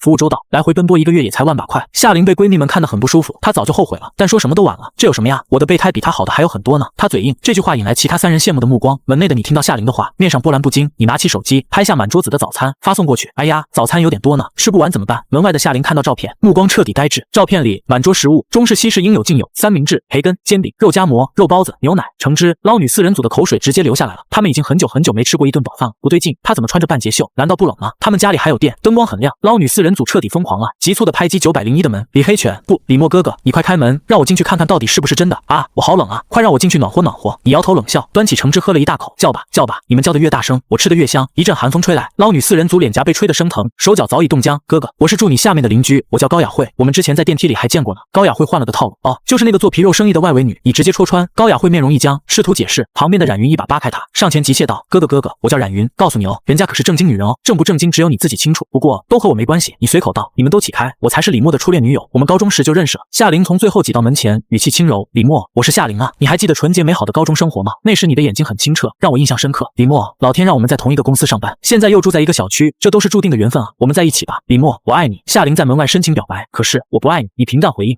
不是这样的，你明明那么爱我，为了我甘愿花掉所有存款。夏琳不甘心地拍击着门，嘶声力竭。捞女四人组使出浑身解数，努力表现自己，脸上和手冻成青紫色，也得不到一点回应。你慢条斯理吃着早饭，注定要浪费很多食物，但你不在乎。空间里的食物，一个人吃10辈子都吃不完。李默，我求求你，让我进去吧。你让我做什么都可以，我们可以陪你玩多人运动、角色扮演，都可以，我们会很听话的。你听着外面的气球，他们的态度越来越温顺，底线无限降低，只要放他们进来，就可以随意玩弄，肆意取乐。为了温暖的房子和一口吃的，他们愿意被任意摆弄。尊严在末世前就被他们扔在地上了，你连想都没想，直接拒绝。不好意思，我口味比较刁，你们达不到我的要求。夏琳哭泣祈求，我不要做你女朋友了，情人、泄欲工具都可以，我可以做得很好的。主人，你的女奴求求你了。说实话，你有那么1秒钟是心动的，但很快把起念赶走。和4个没有底线的女人生活在一起，随时可能遭到背叛。末世前他们私生活混乱，谁知道有没有传染病？滚蛋，4个货色，老子连碰都不愿意碰。你怒骂，4双手爬在门框上，动作僵硬。啊，为什么？为什么？终于有人受不了了，私下伪装，歇斯底里吼叫，狗东西，凭什么你就可以享受温暖的房子和食物？我也要，我也要。他们浑然不管刺骨冰冷，指甲抠挖坚硬的合金门，发出刺耳噪音。姐妹们，我们把门破开，里面的一切就全归我们。夏琳对你有所了解，知道你不会开门，咱们女人还是要独立起来。男人果然靠不住，捞女4人组放弃幻想，决定来硬的。4人拿起手中的武器，狠狠砸在门框上，连续砸了很多下，没有任何成果。姐妹们加油，有志者事竟成，只要我们坚持，一定能成功。夏琳鼓劲，叮铃哐啷的声音不绝于耳，响彻整个楼道。很快，高雅会发出惊呼：怎么会这样？这门居然这么硬！4人无奈发现，手中的武器对门框造不成多大伤害。李黑犬，缺德带冒烟的玩意，24年老处男，你给老娘把门打开！夏琳叫骂，企图激怒你，你伸了个懒腰，走到门后站定。呵呵，你们真的蠢到家了，以为这样就能对付我？你冷笑，门外的女人挑衅，你有种出来单挑，我一个弱女子都能把你打倒。你将意识投入次元空间，从杂物堆里寻找，看到生锈的铁钉时，你眼前一亮，又从仓库找来射钉枪，把生锈铁钉装上去。锈铁钉极易滋生破伤风杆菌，对人体有致命伤害。嘿嘿，我愿称之为破伤风之枪。谁被射中，如果不及时治疗，都得在痛苦中没去。你阴冷一笑，门外的叫骂还在继续，言语污秽不堪。李黑犬，你怎么不说话了？没中的男人，我劝你们省点力气，我怕你们待会儿没力气哭。你警告，你将门上的孔洞打开，将射钉枪对准门外。门外的女人看到忽然出现的孔洞，大喜过望，纷纷凑上前用手指抠挖。啊，我感受到了，好暖和的空气，好热啊，里面好热。你阴冷一笑，扣动扳机，咻咻咻，生锈的铁钉激射而出。啊，这是什么东西？方艳梅惊恐发现手掌被什么东西射穿了。啊，疼死我了！高雅慧的脸颊被铁钉穿透，只留下钉屁股在外面，场面令人不适。夏琳连连后退，用闺蜜的身体抵挡射来的不明物体。她从始至终都警惕着，一看势头不对就快速躲到后面。啊，别再弄了，好疼啊！这到底是什么东西？捞女4人组哭喊着后退。当他们看到液体从手掌和脸颊流出时，惊恐大叫：李默，你好狠的心，居然对我们下这么狠的手！哈哈哈哈！怜香惜玉，不存在的，我只会辣手摧花。你张狂的声音从门内传来。夏琳4人畏惧的后退，他们没看到你手上动作不停，还在装填生锈铁钉。走吧，我感觉好难受，现在就需要治疗。方艳梅嘤嘤抽泣，手上液体外流，在极寒下剧烈疼痛。姐妹们，情况对我们不利，先撤退。从长计议，夏琳当机立断，向楼下跑去，其他人也不敢多待，捂着伤口逃离9层。啊，好疼啊，我的手都快要结冰了。高雅慧没跑几步就停下来，疼痛尖叫，外面的温度实在太低了，短短时间流到手背上的液体就变成了冰碴子。别停下，先把手塞进衣服里暖和，其他的回房间再说。夏琳喊道。你通过监控看到这一幕，并不能感同身受，真有这么冷吗？我热得都要冒汗了。你自言自语，这话如果传出去，恐怕所有人都想撕碎说风凉话嘞。捞女4人组狼狈万分，踉跄着逃回404，房间里温度同样很低，冰寒刺入骨髓。这一刻，他们无比渴望炎炎夏日被太阳暴晒的感觉，想想就舒服到高潮。怎么办？我们都受伤了，如果不及时治疗，会没的。我来喊吴教授，让他给你们治疗。夏琳拿起手机联系吴教授，方艳梅表情痛苦，语气担忧。可是我们没有那么多食物付诊金怎么办？夏琳无所谓道，怕什么？大不了肉偿就是。吴教授是大学教授，一手医术救活不知多少人，你们不吃亏的。高雅慧本来咬着嘴唇强忍疼痛，听到这话，不由自主拧起眉头看向夏琳。啪，一记响亮的耳光扇在夏琳脸上，快速红肿起来。夏琳捂着脸，难以置信地看着高雅慧。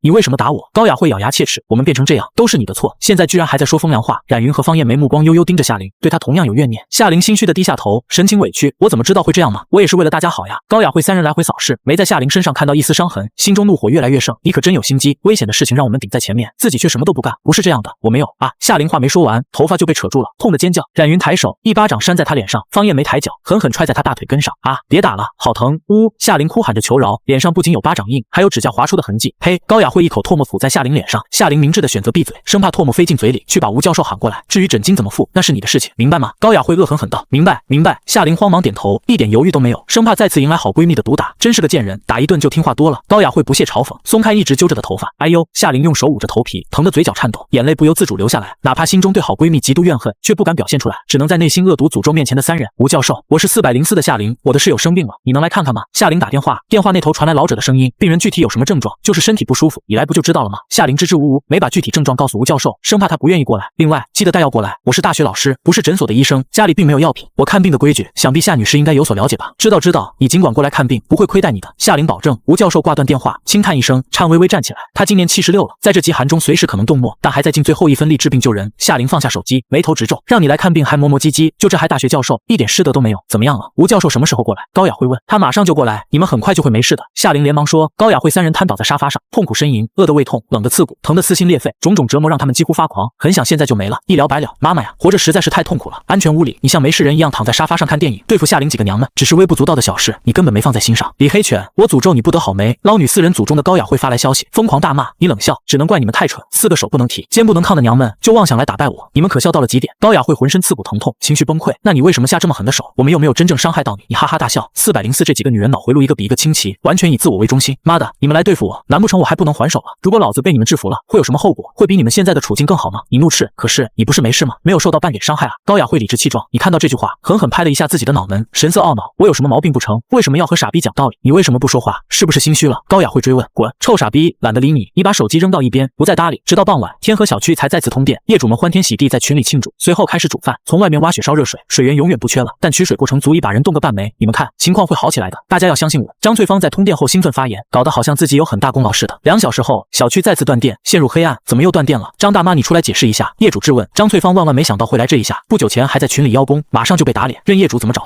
他都装死不回应。末世第13天，蓝心丽2023年10月23日，你忍不住感叹，时间过得好慢啊！明明感觉过去至少1个月了，一算才知道只过去13天。餐桌上摆满各种食物，是你健身后特意奖励自己的。我睡醒了，叶有荣发来信息，这段时间他不管做什么都会向你汇报，你大多数时候只回一个字。他温顺到可怕的地步，有一回说要小便，你没回应，他憋了5个小时，直到你允许才去。从此你至少都会回一个字，我送点吃的给你。异能白光闪过，一只烤鸡出现在叶有荣的房间里。你们有没有布洛芬胶囊？我得了重感冒，缺少药物治疗。有业主在群里求助，群里宛如死寂，没有任何回应。现在业主们很少在群里聊天了，基本都是求助，但能得到回应的很少很少。13天前末世还没来时，群里还有大量人聊天吹水，说家长里短。现在再也没有闲聊的心情。得了重感冒的业主等待许久，没得到回应。你们怎么可以这样？邻里之间不是应该互帮互助吗？他愤怒呐喊，换来的是邻居们嘲讽的声音。你也知道互帮互助，我帮你了，你能帮我什么？你这样想太市侩了，随你怎么想，市侩就是快吧。人本来就是自私的，这个道理你不会现在才知道吧？白活这么多年了。两人的对话没掀起波澜，很快又有人在群里求助。吴教授，我老婆意识模糊，体温很低，您可不可以来看看？好，我现在就过去。吴教授是京海医科大学退休教授，医术惊人。这些天为了一口吃的，开始有偿为楼栋居民看病、诊金，一袋方便面或面包。整栋楼只有他一个医生，谁都不敢得罪他。吴教授，您德高望重，求您给我看看病吧，我真的好难受。重感冒业主向吴教授求助。据他所知，吴教授以前在小区捡垃圾，无偿打扫卫生，是个好人。我已经说了，重感冒有药就能治，没药我也没办法。你是医生，你一定有办法的，或者你给我一些药啊。吴教授没再回消息，他是大学教授，不是医生，即使是医生，也不会在家里囤积大量药品。他家里的药早就分给邻居们了。我已经4天没吃过一口东西，你们谁能借我一点吃的？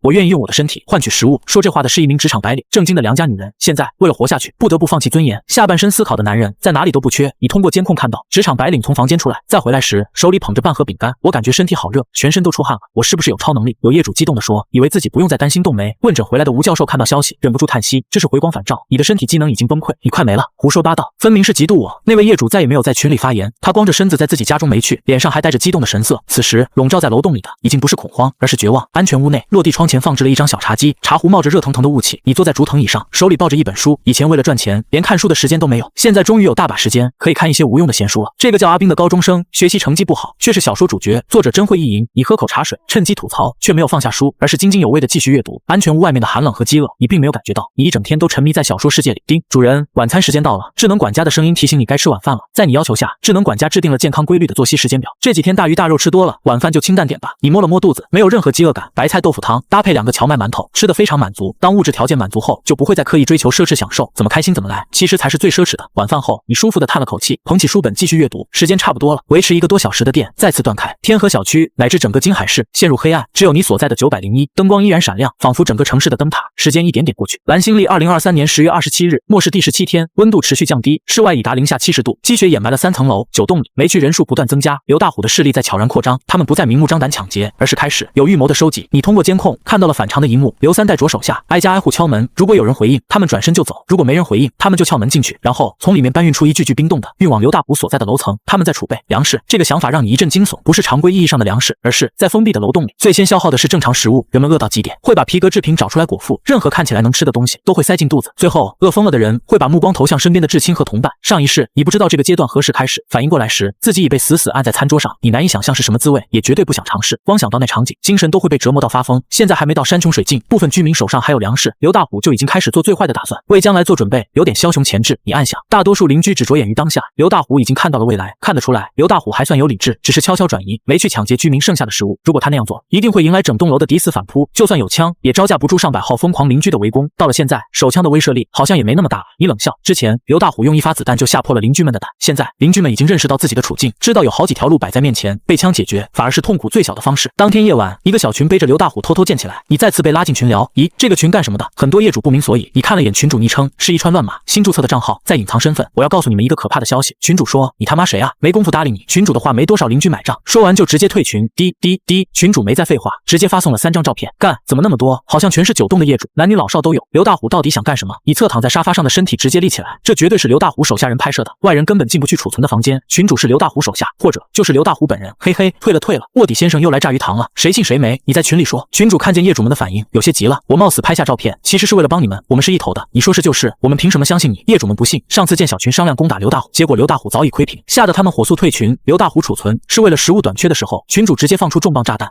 卧槽，我他妈光是看到文字就想吐。业主们被震得头昏脑胀，本来打算退群的都停下了。你看着群消息，冰冷一笑，你们迟早也会加入的。群主很快公布了另一个重磅消息，刘大虎下一步的目标就是把活人变成没的，然后存起来。老天啊，我居然要成为口粮，疯了！刘大虎已经疯了。整个9栋所有饥寒交迫的人们从床上起身，难以置信地看着群消息。现在应该相信我了吧？但凡是个正常人都不会站在刘大虎那边。群主彰显存在感，博取信任。你想让我们怎么样？联合起来，共同对付刘大虎，把这个恶魔赶出9栋。群主号召，你感觉自己好像发现了亮点。群主不是在刘大虎身边吗？直接一刀解决了他就是。对啊，李默说的太有道理了，此言大善，可以一举解决刘大虎这个疯子。业主们无脑附和，只要不让他们站出来，他们1万个愿意。群主一脑门子黑线，自己偷偷建群，就是要利用业主们对付刘大虎，结果又给绕回来了。刘大虎身边守卫重重，我很难找到机会。群主解释，你立刻出谋划策，你可以联络其他人一起行动吗？你刚不是还说，只要是个正常人都不会站在刘大虎那边吗？是啊，我觉得你说的对啊。业主们继续附和，匿名群主呼吸不畅，直接撂挑子不干了。操，一群臭傻逼，你们等没吧？群主直接解散了群聊，留下一脸懵逼的业主们，哈哈哈哈，直接逼反了反抗军首领。刘大虎得力助手+1，我真是个小天才。你并不在乎业主和刘大虎谁输谁赢，你就是个看热闹的。很快，业主胡元再次建起小群，之前那位匿名群主被拉进来后，直接选择退群。臭傻逼们，拜拜了您嘞！业主们这下傻眼了，完蛋，唯一知道刘大虎内部情况的人拒绝配合我们。李默，你简直荒谬，几句话就把重要人物赶跑了。有人指责你，你顿时不干了，在群里回怼，把卧底逼反，好像是大家一起的功劳吧？这个功劳我可不独占。好了，现在最重要的是对付刘大虎，他一日不没，我们全部都有危险。胡元生怕你再把小群捣散，连忙打圆场。业主朋友们，现在情势严峻，我们必须团结起来，干翻恶魔刘大虎。胡元号召，胡老板说的对呀，再不干翻刘大虎，你们就要没了。你语气轻松的发言，你说的是你们。众位业主一时间没看出语句中的毛病，胡元这回紧迫感比上次多了10倍不止，为此不惜拿出自己的存粮来激励业主们。我承诺，所有参与攻打刘大虎势力的人，事前可以获得1块饼干。胡元咬牙道。业主们眼前一亮，下意识吞咽唾沫。事后呢？你追问。胡元死死盯着你的头像，气得牙痒痒。你不会说话就别说，事后有屁的饼干，有血团子你要不要？对啊，胡老板刚才只说了事前饼干，事后的报酬应该更多吧？业主们追问。胡元硬着头皮，打败刘大虎之后，大家可以参与分配他的物资。业主们想了想，没再贪心，毕竟打倒刘大虎是所有人共同的诉求。我报名，我也来，算我一个。所有人纷纷响应。只有你在这个时候选择潜水，关我屁事。很快，业主们就发现你还没有表态。李默，你怎么回事？到现在都没有报名参与，我算是看明白了，这位小兄弟就是干啥啥不行，拆台第1名。业主们发现你在群里活跃，对人对得很带劲，但自从饥寒降临后，就没看到你的人影，这就更让他们不爽了。凭什么你躲在房间里，让我们顶在前面冲锋陷阵？业主们对你不满越发严重，有人忍不住开口嘲讽，则某些人真是会浑水摸鱼，从来只想着偷偷占便宜。彩票中奖3000万又如何？现在这种掉情况，想花都花不出去，真是笑死了！哈哈哈，你不说我都忘了这件事，3000万恐怕得烂在手里，连厕纸都不如。你笑盈盈的看着业主们的嘲讽，没有丝毫生气。一群沙雕，老子钱早就花光了。胡元气的鼻孔都要冒烟了。又是这样，我们是在讨论攻打刘大虎的事情，怎么又双若浊岔开话题了？再说一遍，我们要团结起来，一致对外。我们的敌人是刘大虎。胡元怒吼：是啊，李默，我们应该一起上，不要老想着躲在后面。有人附和，你淡淡道：别我们的，我和你们不一样。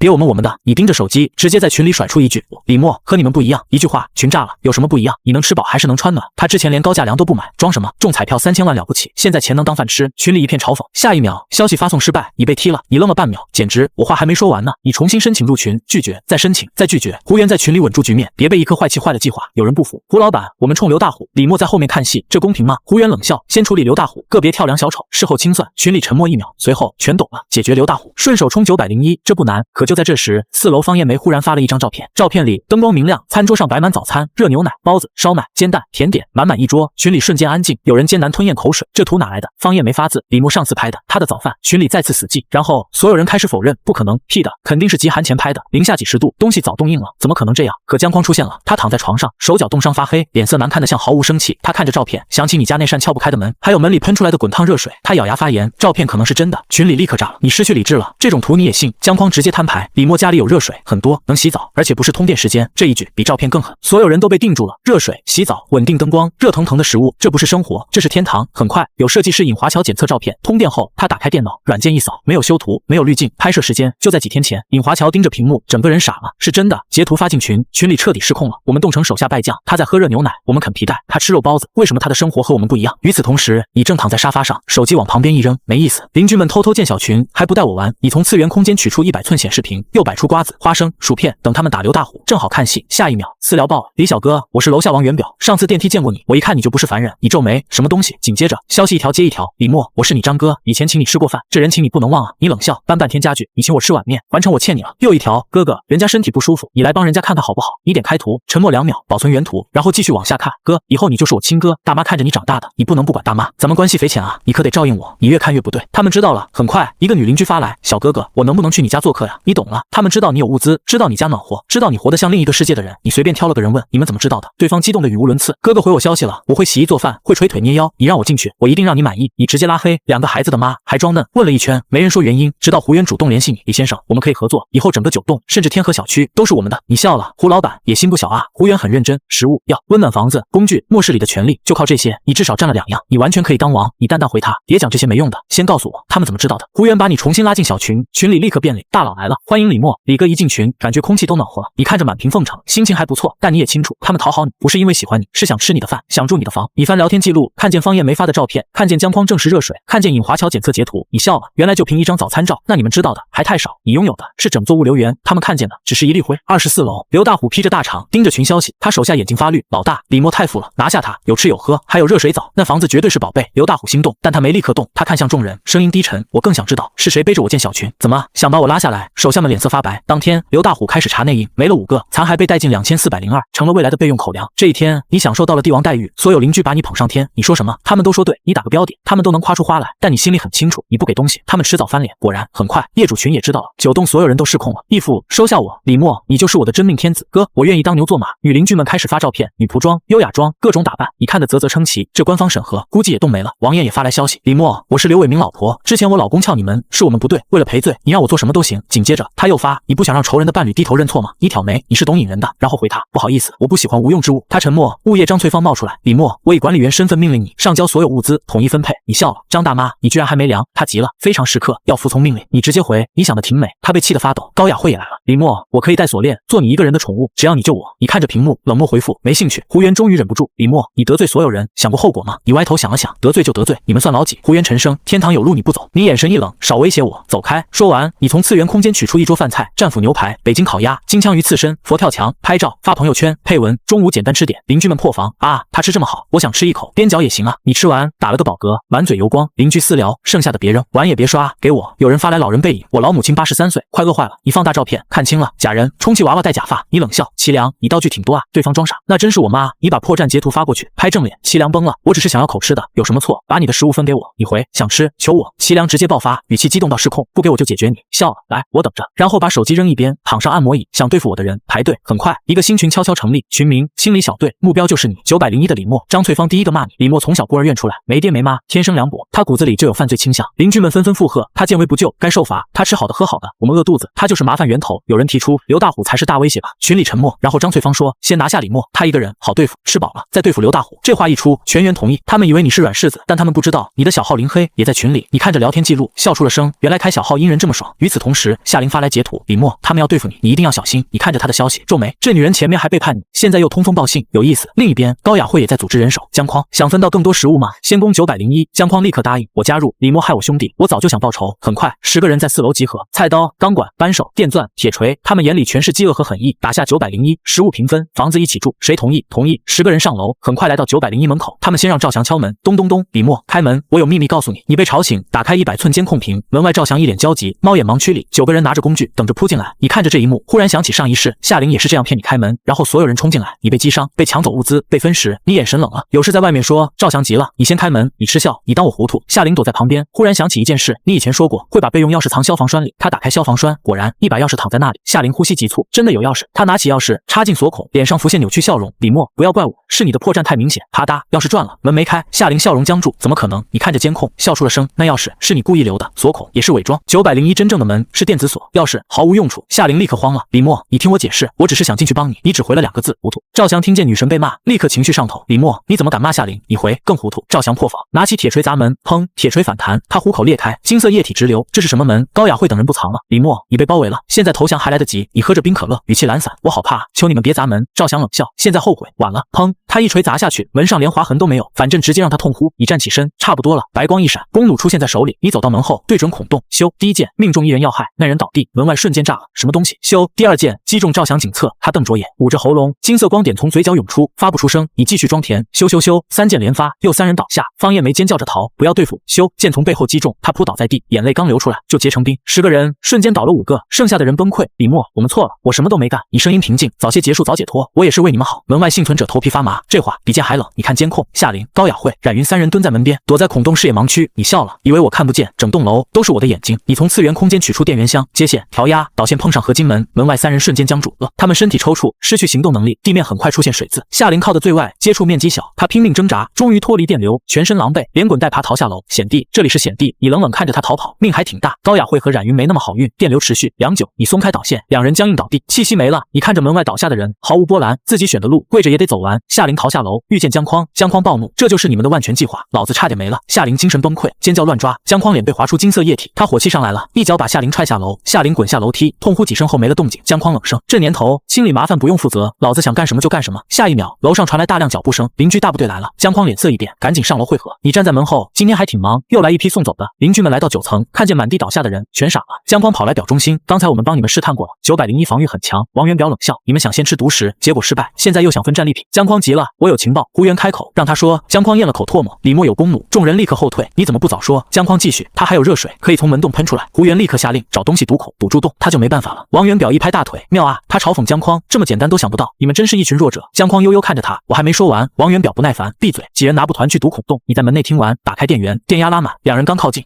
身体瞬间僵住，焦糊味出现。姜匡这才慢悠悠说，门上有高压电。王元表暴怒，你怎么不早说？姜匡很委屈，你让我闭嘴的。胡元脸色难看，先撤到10层，邻居们退走。你看着监控，铁嘴，这就跑了，我还没热身。他们退到楼上，开始找工具，你懒得看。下一轮玩点大的，你在次元空间里搜，弓弩、液弹、喷火器、手枪都能解决人，但范围不够，你要一次照顾所有邻居。很快，你找到农业区，一箱箱除草剂，你笑了，好东西。门外很快再次聚集，他们拿木板挡弩箭，戴绝缘手套堵住孔洞。胡元远远喊，李默，现在谈还来得及，你交出物资和房子，以后你就是团队2把手。你回。王元表急了，你要什么？胡老板给你这么优厚条件，你还装？你懒得理。与此同时，你往902传水，之前你已把对门叶有容所在的房子用冰封住客厅和阳台，防止敌人从902绕进来。902里，叶有容紧张发消息，李默，他们好多人，我怕。你回房间，我封住客厅。他立刻听话，冰层很快填满902客厅与阳台，你彻底没后顾之忧。然后你穿上防护服，戴上防毒面具，撕开一包包除草剂，倒进喷药机器。小天，打开安全屋外接管道。好的，主人。喷头从管道伸到门外天花板附近，门外众人还在砸墙，砸不动。胡元摸到墙体，脸色一变，金属。他低声抱怨了一句，情绪彻底崩了。找硫酸。你在门内插话，硫酸我有啊。胡元脸黑，你觉得你很幽默？你按下开关，嗡，浓稠农药物喷洒而出。门外有人疑惑，下雨了，味道好难闻，这是农药，怕什么？水果蔬菜上都有残留，你是不是糊涂？稀释1万倍和原液能一样。很快，有人开始呕吐，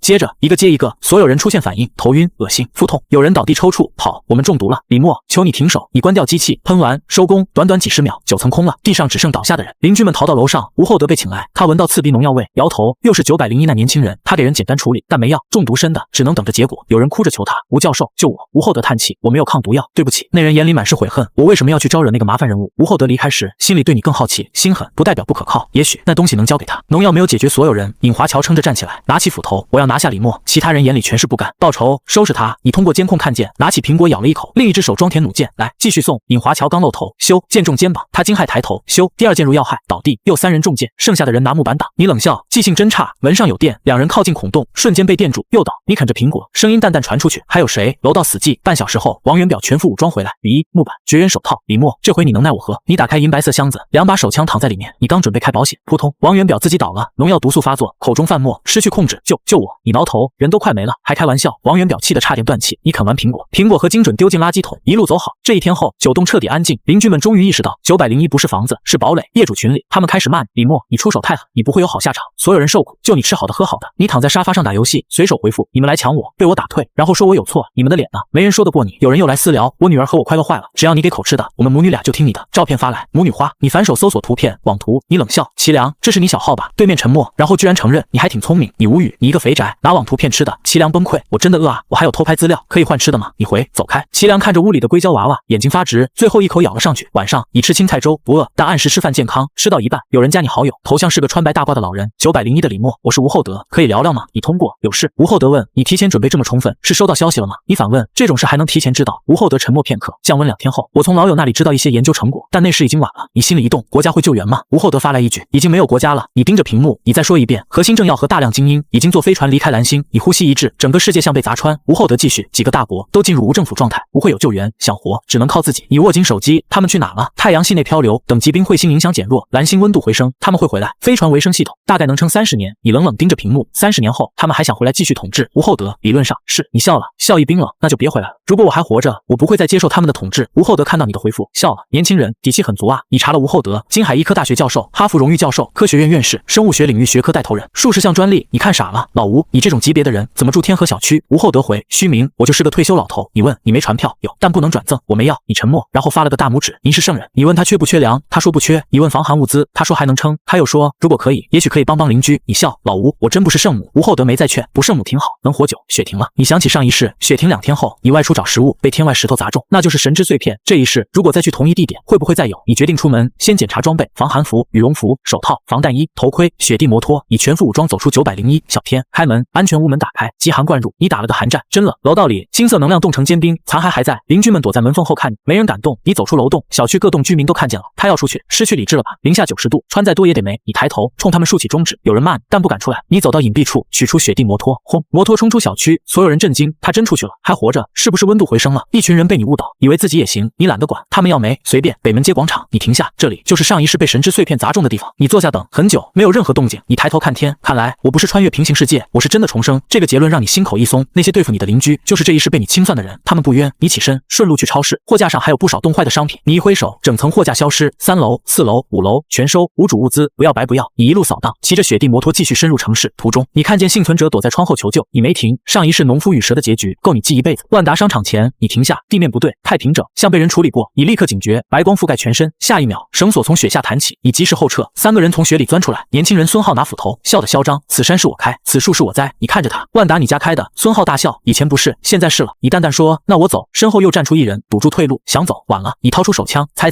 这是打火机还是枪？孙浩笑得更狂，你眼睛匪片的，砰，一枪，要害受损。孙浩倒地，另外2人瞬间跪了一个，饶命！砰，你送他上路。最后一个中年男人怒吼，你解决我儿子。他抡斧劈向你头顶，斧刃劈中，却有一半陷入白光，进了次元空间。你看着他震惊的脸，对不起，我开挂。砰，他倒下。就在这时，天空亮起一道光，你猛地抬头，神之碎片，它划破天空，精准砸在你头上，咚，落地。你捡起来，手指微微颤抖。原来这一次他在这里，如果你没来，他就会属于孙浩。也许上一世某个强大异能者就是这么诞生的，但这一世你截胡了。你尝试收进空间，失败。你皱眉，连空间都收不了。你划破手掌，金色液体触碰碎片，碎片光芒大盛，你的伤口飞速愈合。你脸色一变，简直浪费一次救命机会。但下一秒，神之碎片开始融入你体内，你感到能量涌入，空间异能被强化。你握紧拳头，第2枚碎片有用，以后必须收集更多。你回到天河小区，居民们震惊，他回来了，还带着雪地摩托。他们开始问外面情况，你懒得说，有人拦你，把雪地摩托借我，还有你身上的衣服。你笑，下来拿。他们信了，纷纷下楼。你直接骑车走了。楼上响起一片骂声，他耍我们。你回到9栋，邻居们看见你，全都躲起来。你走到901门口，忽然看向902，叶有容还在里面。你抬手收走冰墙，走进902，敲门，小娘子在家吗？里面传来慌乱声音。李默，门一开，叶有容摔在地上，额头撞红。你蹲下看着他，见面方式挺特别，给我磕头。他慌忙摇头，不是。他看着你，眼里全是光。你伸手托起他下巴，瘦了，吃的不够。他小声说，你给的都很好，是我不争气。你扫了一眼屋子，小房间被他收拾得干净温馨。你满意点头，以后跟我吧，这一辈子我护你周全。他眼泪瞬间落下，我听话。你把他带回901，门打开，温暖扑面。叶有容站在门口，整个人呆住。这里，你脱掉装备，欢迎来到人间天堂。你让他洗澡，他洗了很久，出来时穿着你给的丝质睡衣，黑色，很衬他。你看了几秒，过来。他跪坐到你面前，你皱眉，我让你过来，不是让你跪。他抬头，眼神柔软，我是你的身体、灵魂，全都是。你心里一动，但你没急。你给他立规矩：第一，没有我的允许，不能离开房间；第2，不能和外界联系；第3，听话。他毫不犹豫，我会听话。你把饭菜摆满桌，他看着凭空出现的食物，震惊的说不出话。你是神仙吗？你笑，你可以这么认为。他看着你，认真说，你是我的神。接下来几天，你屋里多了个人，饭有人做，碗有人洗，衣服有人收拾，水果切好放你手边，你躺在沙发上，他坐在旁边给你捶腿。安全屋终于有了生活气，但外面风暴没停，石洞富二代叶晨盯上了你。他带人来到901，李默，我是叶晨，叶家继承人。你问卖拉面的那个叶家？叶晨脸色铁青，金海叶氏集团100亿家族，你蛋蛋现在市值多少？叶晨破防，他要借你的雪地摩托和装备，你拒绝，他怒吼，没人敢拒绝我。你直接在群里发消息，有外来者入侵，一个人头一袋泡面，9栋邻居瞬间激活，方便面我来了。他们像恶风的人群冲向石洞的人。叶晨刚开始还嚣张，直到他看见9栋邻居围攻人、撕扯人、争抢物资，他脸色白了。失去理智的人，他掏出金色沙漠之鹰，砰，枪响，9栋邻居倒下一个，但其他人没退，他们更疯，枪又怎样？子弹能无限吗？石洞的人被吓崩，叶晨带人狼狈逃走。你坐在屋里看监控，笑了，不错，9栋这群失控的人对外还挺好用。叶有容被吓得缩在你怀里，你拍拍他，看多了就不怕了。后来8栋张家村的人也来过，第一次想骗你开门，你让他们去找邻居麻烦，结果他们撞上9栋失控众人，张龙被王艳打得伤痕累累，又被刘三击败，张有强逃回8栋。第二次他们带来了自制炸药，轰，901门外爆炸，你在床上被震醒，小天，地震，回主人，有人在炸楼，你翻了个身，那还好。门外张秀才看着纹丝不动的门，脸色煞白，不可能，你拿弓弩反击，张秀才竟然拉同乡张兵挡箭，张兵没了，张秀才活，你记住了这个人，够狠。你又用农药珠炸开，8栋人中毒逃跑，你发群解决一个外来者，一袋泡面，9栋邻居再次出动，8栋人被围攻、压制、击倒，张有强只带几个人逃回，他们终于明白9栋是险地，而你是险地里最大的麻烦源头。时间继续推进，你再次外出，这一次你要找工具，警局空了，装备库被人搬走，你骂了一句，转头去监狱。金海监狱里，犯人全冻得失去生机在牢房，狱警也冻得失去生机在岗位。你找到装备库，打开手枪、电击枪、防爆盾、催泪弹、烟雾弹、弹药箱，你笑了，发财了，白光一闪，全部收走。回小区路上，你被埋伏，石洞、8栋联合，叶晨拿枪，张秀才有炸弹，你骑着雪地摩托停下，双枪开。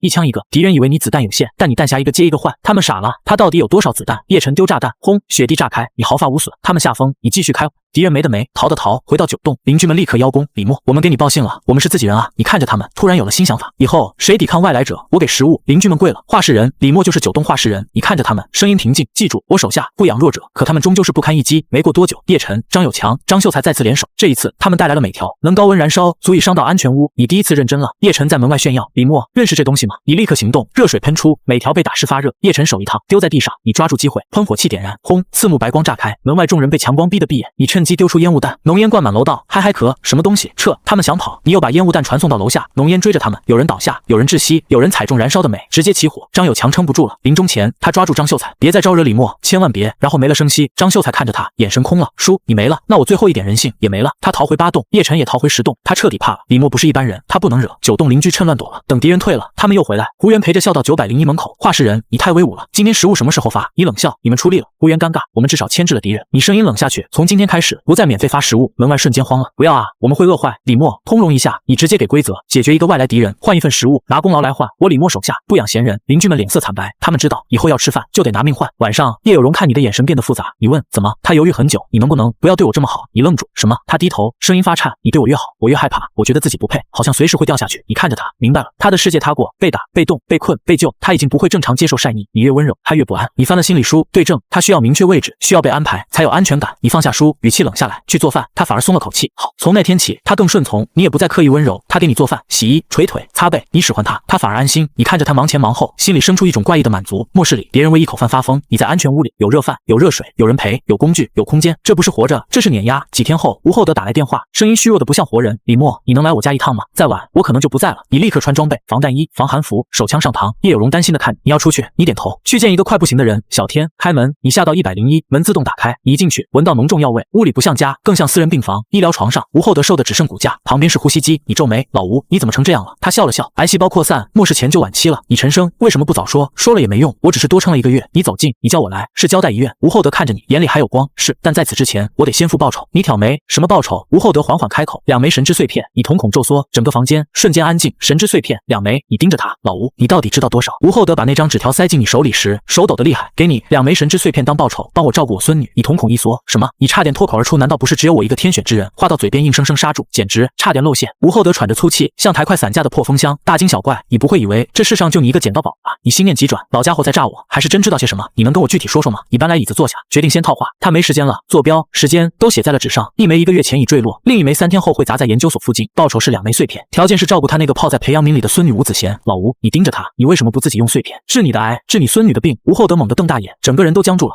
你说什么？你不知道？你嗤笑一声，骗你很好玩吗？那玩意儿能治一切伤，没了的人也能拉回来。老人的脸瞬间涨红，接着是灰败。当真，他喃喃着子贤有救了，然后尴尬的看向你，报酬能减成1枚吗？你低头看他，怎么自己不需要？他苦笑，我这样子怕是撑不到去找了。你沉默了几秒，帮你找，我一点好处都捞不到。你跟这老头认识不久，跟他孙女更是面都没见过，但你等着，你站起身，我去帮你取。吴厚德定定看着你，笑了，呵呵呵，我没看错人，你狡猾冷酷，但心里有道义，就当交个朋友。你摆摆手，我这人缺朋友。做出决定，心里反而一松，来不及了。吴厚德缓缓闭上眼睛，气息微弱下去。咱们认识的有些晚啊。他攥着纸条的手松开了，你轻叹一声，拿起纸条，上面是2个坐标。老吴，放心，哪怕只找到1枚，那也是你孙女的。回到901，叶有容看你脸色沉得吓人，小心凑过来。怎么了？过来。你一把将他拉进怀里，嗅着他发间的清香。我朋友走了。叶有容身体一僵，抬手轻抚你后背，想了半天，憋出一句，要不你拿我出气吧，发泄一下，也许好受点。你看着怀里这女人视死如归的样，气笑了。我真不是变态。门外的脚步声打断你们。刘三那家伙提着2颗金光淋漓的人头在门外邀功。李哥，我拿到另外楼栋的人头了。你打开监控，冷冷道，干得不错，明天给你2人份食物。谢谢李哥，李哥万岁。刘三屁颠走了，训话的差不多了。很快，其他楼栋的问候来了。11栋楼长交清加你好友，上来就兴师问罪，你们9栋的人袭击我们11栋居民，丧尽天良。哦，你想报仇？你语气平淡。交清立马怂了，我不是这意思，但受害者家属需要补偿，图穷匕现。你想要什么？很简单，赔偿物资，以后每天提供9人份食物，直到家属没了。还有你那辆雪地摩托也很合适。你直接气笑了，走开。你冷声道，我1毛不拔，你能拿我怎样？说完直接挂断，转头就在9栋群里添油加醋。亲爱的邻居们，11栋楼长交清扬言要把凶手彻底清除，你们可得小心点。群里瞬间炸了。李老大，你不能抛弃我们啊！那交清包藏祸心，想破坏我们团结。你看着这帮怂货的表演，嘴角勾起冷笑。放心，你在群里打字，谁是自己人，我分得清。我绝不会放弃你们任何一个。是的，一个都不会放过。第2天，你直奔吴厚德的生物研究所0号实验室，大门紧闭，老吴走前设了锁，营养液耗尽前，从外面打不开。你正琢磨怎么进去，外面传来嘈杂人声，5个膀大腰圆的汉子拎着电锯走过来。狗哥，这次带了电锯，钢铁门也能锯开。黑狗帮，你眼神一冷，不能让他们破坏实验室。你从暗处走出，朋友，这里是黑狗帮地盘，为首那个披着皮草、叼着雪茄的狗哥斜眼看你，谁让你来的？我无意与黑狗帮为敌。你平静道，这里是我朋友的地方，你们不能搞破坏。狗哥愣住，和手下对视一眼，突然爆发出哄堂大笑，哈哈哈哈！他说和这大楼的主人是朋友，白日做梦。笑声戛然而止，狗哥猛地收起笑容，语气森寒，怎么什么人都敢负我黑狗帮面子？信不信我收拾了你？你心底盘算，对上黑狗帮不怕，但怕殃及实验室。你们老大在哪？我想和他做笔交易，就凭你也想见我们帮主？狗哥扬起轰鸣的电锯，嚣张的指向你，选条胳膊还是大腿？2选1。呵，你懒得废话了。下一刻，一把95式突击步枪凭空出现在你手中，对面5人脸色巨变。天呐，枪哪来的？我投降！砰砰砰砰砰，枪口火舌喷吐，子弹击中几人身躯，金色液体在低温中瞬间凝结成冰。狗哥跪地疯狂磕头，求求你，我知道错了，饶了我吧！你面无表情，扣动扳机，最后一个活口倒地。好好说话不听，非逼我动手。你打个响指，白光闪过，残骸和金色液体消失无踪，清理痕迹，希望黑狗帮别再来了。手机突然震动，沉寂已久的租客群弹出一条条求救信息，是房东张玉叶，你们谁还在线？帮我一下，我遇到麻烦，谁来帮我？我送10套房产。群里死寂，除了你。你想了想，当初他爽快卖房，你才有了安全屋。房东，你遇到什么麻烦？视频立刻接通，张玉叶脸色潮红，呼吸急促，眼神迷离。我今天外出取雪化水，喝下去身体就发烫。门外有一伙人想破门，你皱眉听着，同时听到门外模糊的威胁声。太太，你中的是强力迷药，没有人帮你缓解，你会撑不住的。我们黑狗帮行事一向如此，太太你以后就习惯了。黑狗帮，张玉叶声音带着哭腔，休想，我想不开也不会让你们得逞。门外狂笑，等药力完全发作，你会彻底失控，跪下来求我们，哈哈哈！我们先回去吃饭，给你2小时考虑。通话挂断，你立刻问房东，你家住哪？张玉叶迟疑了，不，你别来了，这女人到这时候还这么保守。张姐，你确定黑狗帮的人回来你就危险了，不方便。她咬着嘴唇，挂断电话。你看着手机，摇头，行，你倔。你骑上雪地摩托，前往老吴纸条上另一个坐标天井别墅区。刚到地方，就看见3个男人骂骂咧咧走向一栋别墅。等回3当家先进去，我排老2。凭啥？那女人是我先发现的。你眯起眼，巧了，正是给张玉叶下药那伙人。他们走到16号别墅门前，正是你坐标显示的位置。神之碎片就坠落在附近。手机响了，为首那个3当家接听，脸色大变。什么？老五失踪了？先回去议事，要开战了。几人匆匆离开。你走到16号别墅门前，敲了敲门。李默，真的是你？张玉叶通过猫眼确认，连忙开门。一进屋，你就看到他状态不对，粉面桃腮，杏眼朦胧，双腿紧紧并拢，地板上有滩透明水渍。他呼吸急促，鼻尖冒汗，整个人像熟透的果子，轻轻一碰就仿佛要失控。你来啦！他声音发颤，带着后悔。你摘下头盔，刚好来附近办事。他别过脸，轻哼一声，你不老实，是专门来帮我的吧？我真没那么猥琐。你双手一摊，爱信不信。张玉叶看你态度坦荡，反而不好意思了。对不起，我误会你了。你问他事情经过，他说了取血中毒，黑狗帮盯上他，他们是一群恶狼。你直言，你住在温暖的房子，有储备粮，就是块肥肉。张玉叶脸色煞白，难以接受世道已变。说话间，他身体反应越来越剧烈，忽然一股热流涌出，他腿一软，瘫倒在地。你连忙扶起他，姐姐感谢你1个月前的提醒。他握住你的手，声音一样，带着哭腔。现在你能不能再帮姐姐一次？你能不能再帮姐姐一次？声音细若蚊呐，红唇微张，呼吸凌乱。你心神摇曳了一瞬，但趁人之危，我不屑。张姐，你缓缓道，我真不是来占便宜的。张玉叶一愣，脸色迅速涨红，羞得无地自容。对不起，是我唐突了。你意识到说错话了，你误会了。解药性发作，不只有男人一种方法。他猛地抬头，眼里迸出希望。什么方法？一个人也能操作？张玉叶大脑宕机了。一个人就行。你叹了口气，从手机里翻出那个名为学习资料的文件夹，点开单口相声发了过去。下再看看，你就懂了。张玉叶点开，面红耳赤，这太不体面了。要么看这个，要么用别的方法缓解，选吧。你眼神清明，先声明，我心里愿意，刚才没那么做，纯粹是不想被你看清。张玉叶动容了，他确信你不是趁人之危的猥琐男。李默，姐姐打心眼里感谢你。他踉跄起身，走进洗手间。你在客厅等着。里面传来压抑到极点的低吟。你觉得该走了？临走前，你加固了大门，安装了摄像头，以后得护着他。回到天河小区，气氛不对，居民们看你的眼神不再是嫉妒，而是诡异，似笑非笑。你想起昨天收到的群聊截图，天河独立团一群楼长私下串联，想对付你。哼，你冷笑。次元空间里，枪械弹药早已就绪，赶来就把你们全解决了。果然，交青发来消息，我们有些事情想和你谈谈，我没空，这可由不得你。交青信心十足，我推个人给你，你和他聊。一个叫赵水琴的女人加你好友，一栋楼长。李小哥，你现在很危险啊，晓不晓得？他语气软绵，带着威胁。哦，我能有什么危险？匹夫无罪，怀璧其罪。你拥有全小区最珍贵的东西，大家都盯着你呢。可是我有枪，哎呀，你能有几把枪，几颗子弹呀？对付得了几千人？你心里冷笑，我枪多的超乎你想象，威胁我？人家不是那个意思了，咱们坐下来谈谈，找出解决办法，皆大欢喜嘛。你心中一动，把楼长聚一块，全解决了，省事。好啊，你嘴角勾起冰冷的弧度。明天上午10点，你们所有楼长来9栋4层，我们好好谈一谈。第二天，9栋4层，你全副武装，2层防弹衣，步枪备好，就等鱼儿上钩。门开了，只进来4个人，8栋张秀才，10栋叶晨，11栋交青，1栋赵水琴，你们简直在玩我。你脸色瞬间垮了，不是说所有楼长吗？就4个，不够看啊。赵水琴连忙解释，李小哥别误会，我们是代表，怕给你压力。张秀才低头，身体微抖，这小子好像看出来了。你烦躁地靠回椅子，行吧，废话少说，谈什么？赵水琴正襟危坐，小区实务告罄，我们讨论出2种方案。第一种，你把雪地摩托和装备上交，大家共享，轮流外出找食。你差点笑出声，凭什么全是我往外拿？你们脸真大。第二种，赵水琴继续道，装备还留你手上，你每天给每栋楼提供50人份食物。你眨眨眼，确认自己没听错，看着对面2人理所当然的嘴脸，你笑了。一群糊涂东西。赵水琴脸色一僵，交青也笑了，从怀里掏出一把手枪，指向你脑袋，把枪放下。你看着黑黝黝的枪口，丝毫不慌，防弹头盔加2层防弹衣，手枪就是个笑话。我赌你的枪里没有子弹。交青狞笑，我检查了好几遍，子弹是满的。我赌一块面包，如果有子弹，面包归你；如果没有，我要你们的命，不过分吧？赵水琴心里发虚，交青已经扣动扳机，砰，子弹擦着赵水琴脸颊飞过，划出一道伤痕。你毫发无损，看来我输了。你靠在椅子上，姿态放松，这块面包是你的了。局势瞬间逆转，交青手在抖。这样，再赌一次。你慢悠悠道，赌你现在手枪里没子弹了。交青脸色荒诞，有子弹没子弹，对你有区别吗？呵呵，刚才误会，以和为贵，以和为贵。赵水琴腿都软了，我让你开枪，你猛地一拍桌子，暴怒。赵水琴吓得失控，裤子湿了一片，饶命，饶命啊！交青也怂了，我们认输，认输。你举起枪，咚咚咚，楼下忽然传来震耳欲聋的敲击声和上千人整齐的呼喊，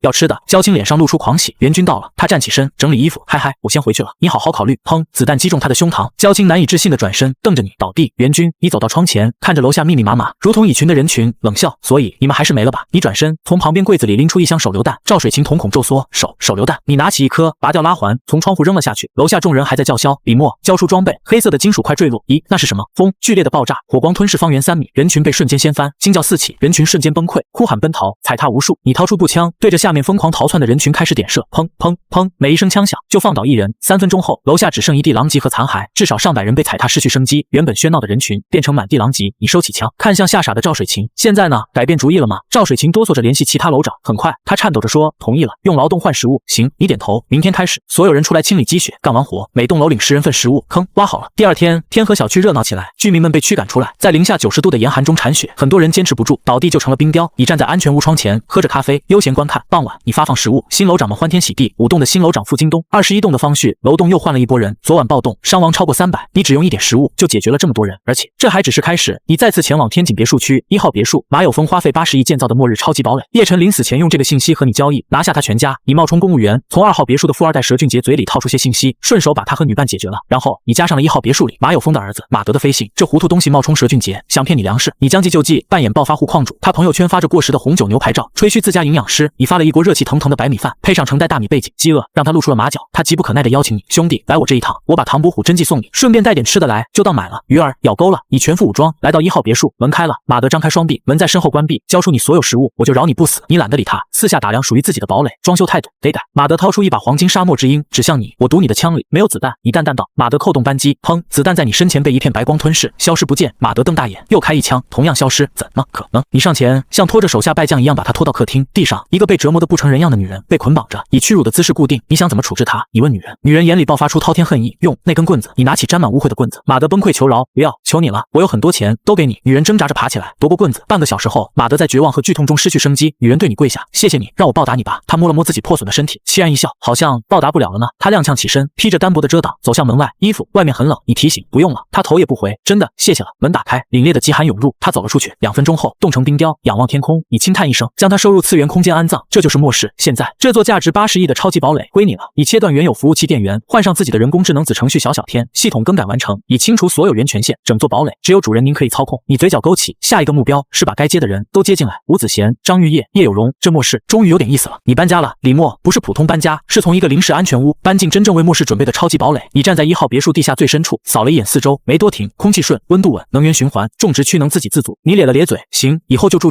这地方才配叫家。至于天河小区内的安全屋，能住，但不够大，不够强，也不够舒服。而你现在有更好的，那还犹豫什么？于是你转身往外走，到了地表，首富之子马德还瘫在那里，脸已经扭曲了，眼神里全是绝望。你低头看他一眼，语气轻快，不好意思，堡垒你没守住，那你就失去生机吧。你弯腰拽住他的小腿，像拖一袋无用之物一样把他拖出去，随手丢到路边，然后骑上雪地摩托，直接回天河小区。风从耳边刮过去，你心情很好，简直好，80亿的堡垒到手，等于以后命更硬了，谁还敢碰你？很快，雪地摩托冲到天河小区门口，你一抬头，乐了，整个小区像被人挖空了一样，积雪被清得七七八八，中间露出大片冻得发黑的地面，四周堆雪，像个巨大的漏斗。你冷笑，挖出来又怎样？地都冻住了，还想种了呀？做梦！这时候，舞动新楼长付京东披着皮草过来了，嘴里叼着牙签，一副自己很了不起的样子。李默，今天的食物呢？你低头看了眼自己2只空手，你看我像带了？付京东皱眉，我都来了，你先给我不就行了，省得我等会再跑一趟。你看着他，眼神淡了。我说5点就5点，在这我的规矩最大。付京东噎了一下，他明显不爽，可他又怕你，所以最后他只能忍着，转身走，一边走一边嘴里嘟囔，那个状态就是在抱怨，在怪你装。你看着他的背影，手指轻轻摩擦了一下，你知道这帮人又开始飘了。前一阵子靠清血，靠分粮，靠楼长制度，小区刚恢复一点秩序，不安分的失去生机了一批，上位的换了一批，表面上平衡了，其实不是平衡，是该进入下一阶段了。你从来没打算跟他们和解，从当初他们上千人围住9栋，逼你交出物资开始，这帮人就都该清楚了。5点到了，各栋楼长陆续来领食物，付京东来的最晚，架子最大。你把今天的食物丢给他，他掂了掂，忽然抬头，不够。你看着他，你说什么？付京东扬起下巴，理直气壮，这些东西10个人根本吃不饱，你该多给一点。其实我早就想说了，以前是看你一个人出去找吃的也不容易，我才没开口。现在我觉得你得自觉点。这话一出，后面排队的楼长也开始附和，谁不想多吃，谁不想吃得更好。你听完忽然笑了，挺好，那正好，明天我有件事要宣布，这事能解决你们的问题。一群楼长立刻来劲了，什么事？你现在就说呗。你慢悠悠摇头，不急，这事得让所有人一起知道，而且我保证对你们来说是天大的好事。这一下所有人眼神都亮了，贪婪、期待还有算计，你都看得清清楚楚。他们已经不是在想大家怎么活，他们想的是怎么自己多吃，别人少吃，怎么继续骑在居民头上，怎么从你身上咬更多好处下来。你懒得拆穿，只是笑，然后像是忽然心情很好一样，你转身进屋，再出来时手上拎了一大袋肉，准确的说是你次元空间角落里那些快坏掉的猪肉，你自己看都不想看，但给他们正合适。付京东第一个看见，眼珠子都快瞪出来了，肉，其他楼长也疯了，真是肉，天哪，抢啊！一群人瞬间扑上来，抢成一团。你站在台阶上，居高临下看着他们，像看一群饿疯的人。有人抱着一块肥肉直流口水，有人一边抢一边笑，还有人冲你挤出讨好的笑，嘴都快咧开了。李楼长，你真够意思，之前是我误会你了，你这人能处。你笑着点头，客气，大家高兴就好。其实他们抢得越狠，你越痛快，因为你知道这就是断头饭，今天吃下去，明天上路。楼长们散了，你坐在台阶上等。没多久，8栋的张秀才回来了，整个人激动的发抖。老板，你终于要开始了。你瞥他一眼，炸药都做完了，做完了，而且比以前更猛。你点头，全拿来。是，老板。张秀才像打了鸡血一样冲回8栋。你抬头看了一眼四周楼栋，有的楼里已经升起了火，那是楼长们在烧家具煮肉。你看着那些隐约晃动的火光，低声笑了笑。断头饭吃了，明天就该送你们上路了。没过多久，9栋剩下的邻居也来了，他们站在你面前，脸色一个比一个难看。胡元先开口，李默，我听说你今天给外面那些楼超额发粮了。刘三也跟上，我们9栋的人都没吃过肉，你倒先给外人了。齐良梗着脖子，一脸不服。对啊，你天天大鱼大肉，我们忍了，可你拿肉喂外人，不喂我们，这说不过去吧？你站起身，看着他们，你太熟悉这些脸了。上一世就是这帮人冲进你家，把你捆起来，逼问秘密，最后把你活活分开。现在他们又开始了，又开始理所当然的索取，又开始忘了谁才是能决定他们生死的人。你平静问了一句，所以你们是觉得我给别人肉，不给你们就是错？刘三硬着头皮开口，你是我们楼长，就该向着我们。你点点头，明白了。然后你往后退了几步，正好堵住出口。那一瞬间，有人察觉不对了。李默，你什么意思？你没回答。门口传来脚步声，张秀才拎着大箱子进来了。一看这场面，瞬间兴奋，哟，在这逼宫我老板呢！老板，9栋这帮人一脸懵，还没反应过来。你抬手，2把自动步枪凭空出现在你手里，空气直接凝固。有人张着嘴呆了，有人眼睛瞪到极限，还有人声音都变了调。这简直是什么魔术？李默，你从哪变出来的？你端起枪，轻声说，不是魔术，是你们不配理解的东西。下一秒，枪口喷火，砰砰砰砰，站在最前面的几个人直接倒下，金色液体洒落一地。马浩捂着伤口，满脸不敢置信。为什么？你抬手补了一枪，因为你该被清除。这句话一落，整个9栋彻底炸了。跑啊！李默失去理智了，救命啊！他们转身就逃，哭喊声、尖叫声瞬间挤满楼道。你不追着吼，也不发怒，你只是提着枪慢慢往前走。看到一个开一枪，砰，再一个砰，田龙伟腿一软，当场跪下，我投降。李默，我知道错了，求你饶我这一次。你看着他，神情平淡，下辈子买房别选天河小区。砰，他倒下，你继续往楼上走，一层一层清，一间一间找，躲在屋里的破门解决，藏在角落里的揪出来解决。整个9栋像被你一寸寸洗过去，金色液体一路洒落，人一路失去生机，楼道里全是哭喊。到了后面，哭喊也越来越少，因为活人越来越少了。与此同时，楼下也在解决，有个邻居拿刀想冲门，滚开，不然我击中你。张秀才张开双臂，笑得情绪失控，来啊，看你怎么击中我。那人红着眼冲过去，下一秒刀没击中，张秀才侧身，刀片轻轻一抹，那人捂着脖子跪下，金色液体从指缝往外冒，想说话一个字都挤不出来。张秀才蹲在旁边侧耳去听，笑得一脸陶醉。我懂了，你是在谢谢我帮你解脱，对吧？那人瞪着他，失去生机了。你一路解决到24层，快到顶楼时，你经过2402猫眼后面有人在偷看你，那一瞬间你背后都起了点寒意，因为这屋子里原来堆的全是残骸。你后退2步，直接一脚踹开门，门飞了，一道瘦小佝偻的影子，手脚并用，像猴一样窜了进去。你皱眉跟进去，里面果然还是残骸堆，全是残骸。你踩着残骸往里走，忽然身后又一道白头发的兽影闪过，你反手关门，直接反锁出来，没人回。你冷笑，不出来我就把你们一个个拽出来。下一秒，身后冷风袭来，一把菜刀砍向你脖子，你抬手直接抓住刀锋，然后看清了人，是张翠芳。你乐了，哟，物业大妈，你还活着呢。张翠芳嘶吼着往前扑，状态失去理智的不像人，你直接把枪管塞进她嘴里。再见，砰，脑袋受到重创，白发染上金色液体，干净利落。然后你继续找，终于在角落里找到了另一个人。夏琳，你看着这个曾经你以为自己爱过的女人，她现在瘦得像鬼，头发打结，脸脱了相，牙都发黑了，哪里还有半点校花样子。她抬头看着你，痴痴的笑。男朋友，你终于来接我了，你都差点被气笑了。你还装，她却像没听懂，歪着头，声音娇得发腻。你怎么现在才来呀？人家都没洗漱呢。你看着她，突然就想通了。以前你以为你爱她，其实不是，你只是想用她盖住自己过去那些穷苦、自卑、难堪的日子。你想证明自己行了，你想证明自己配得上。可现在你明白了，你从来就没喜欢过她。夏琳，我其实不爱你，以前给你花钱也不是因为你有多好，只是我自己犯糊涂。夏琳脸色变了，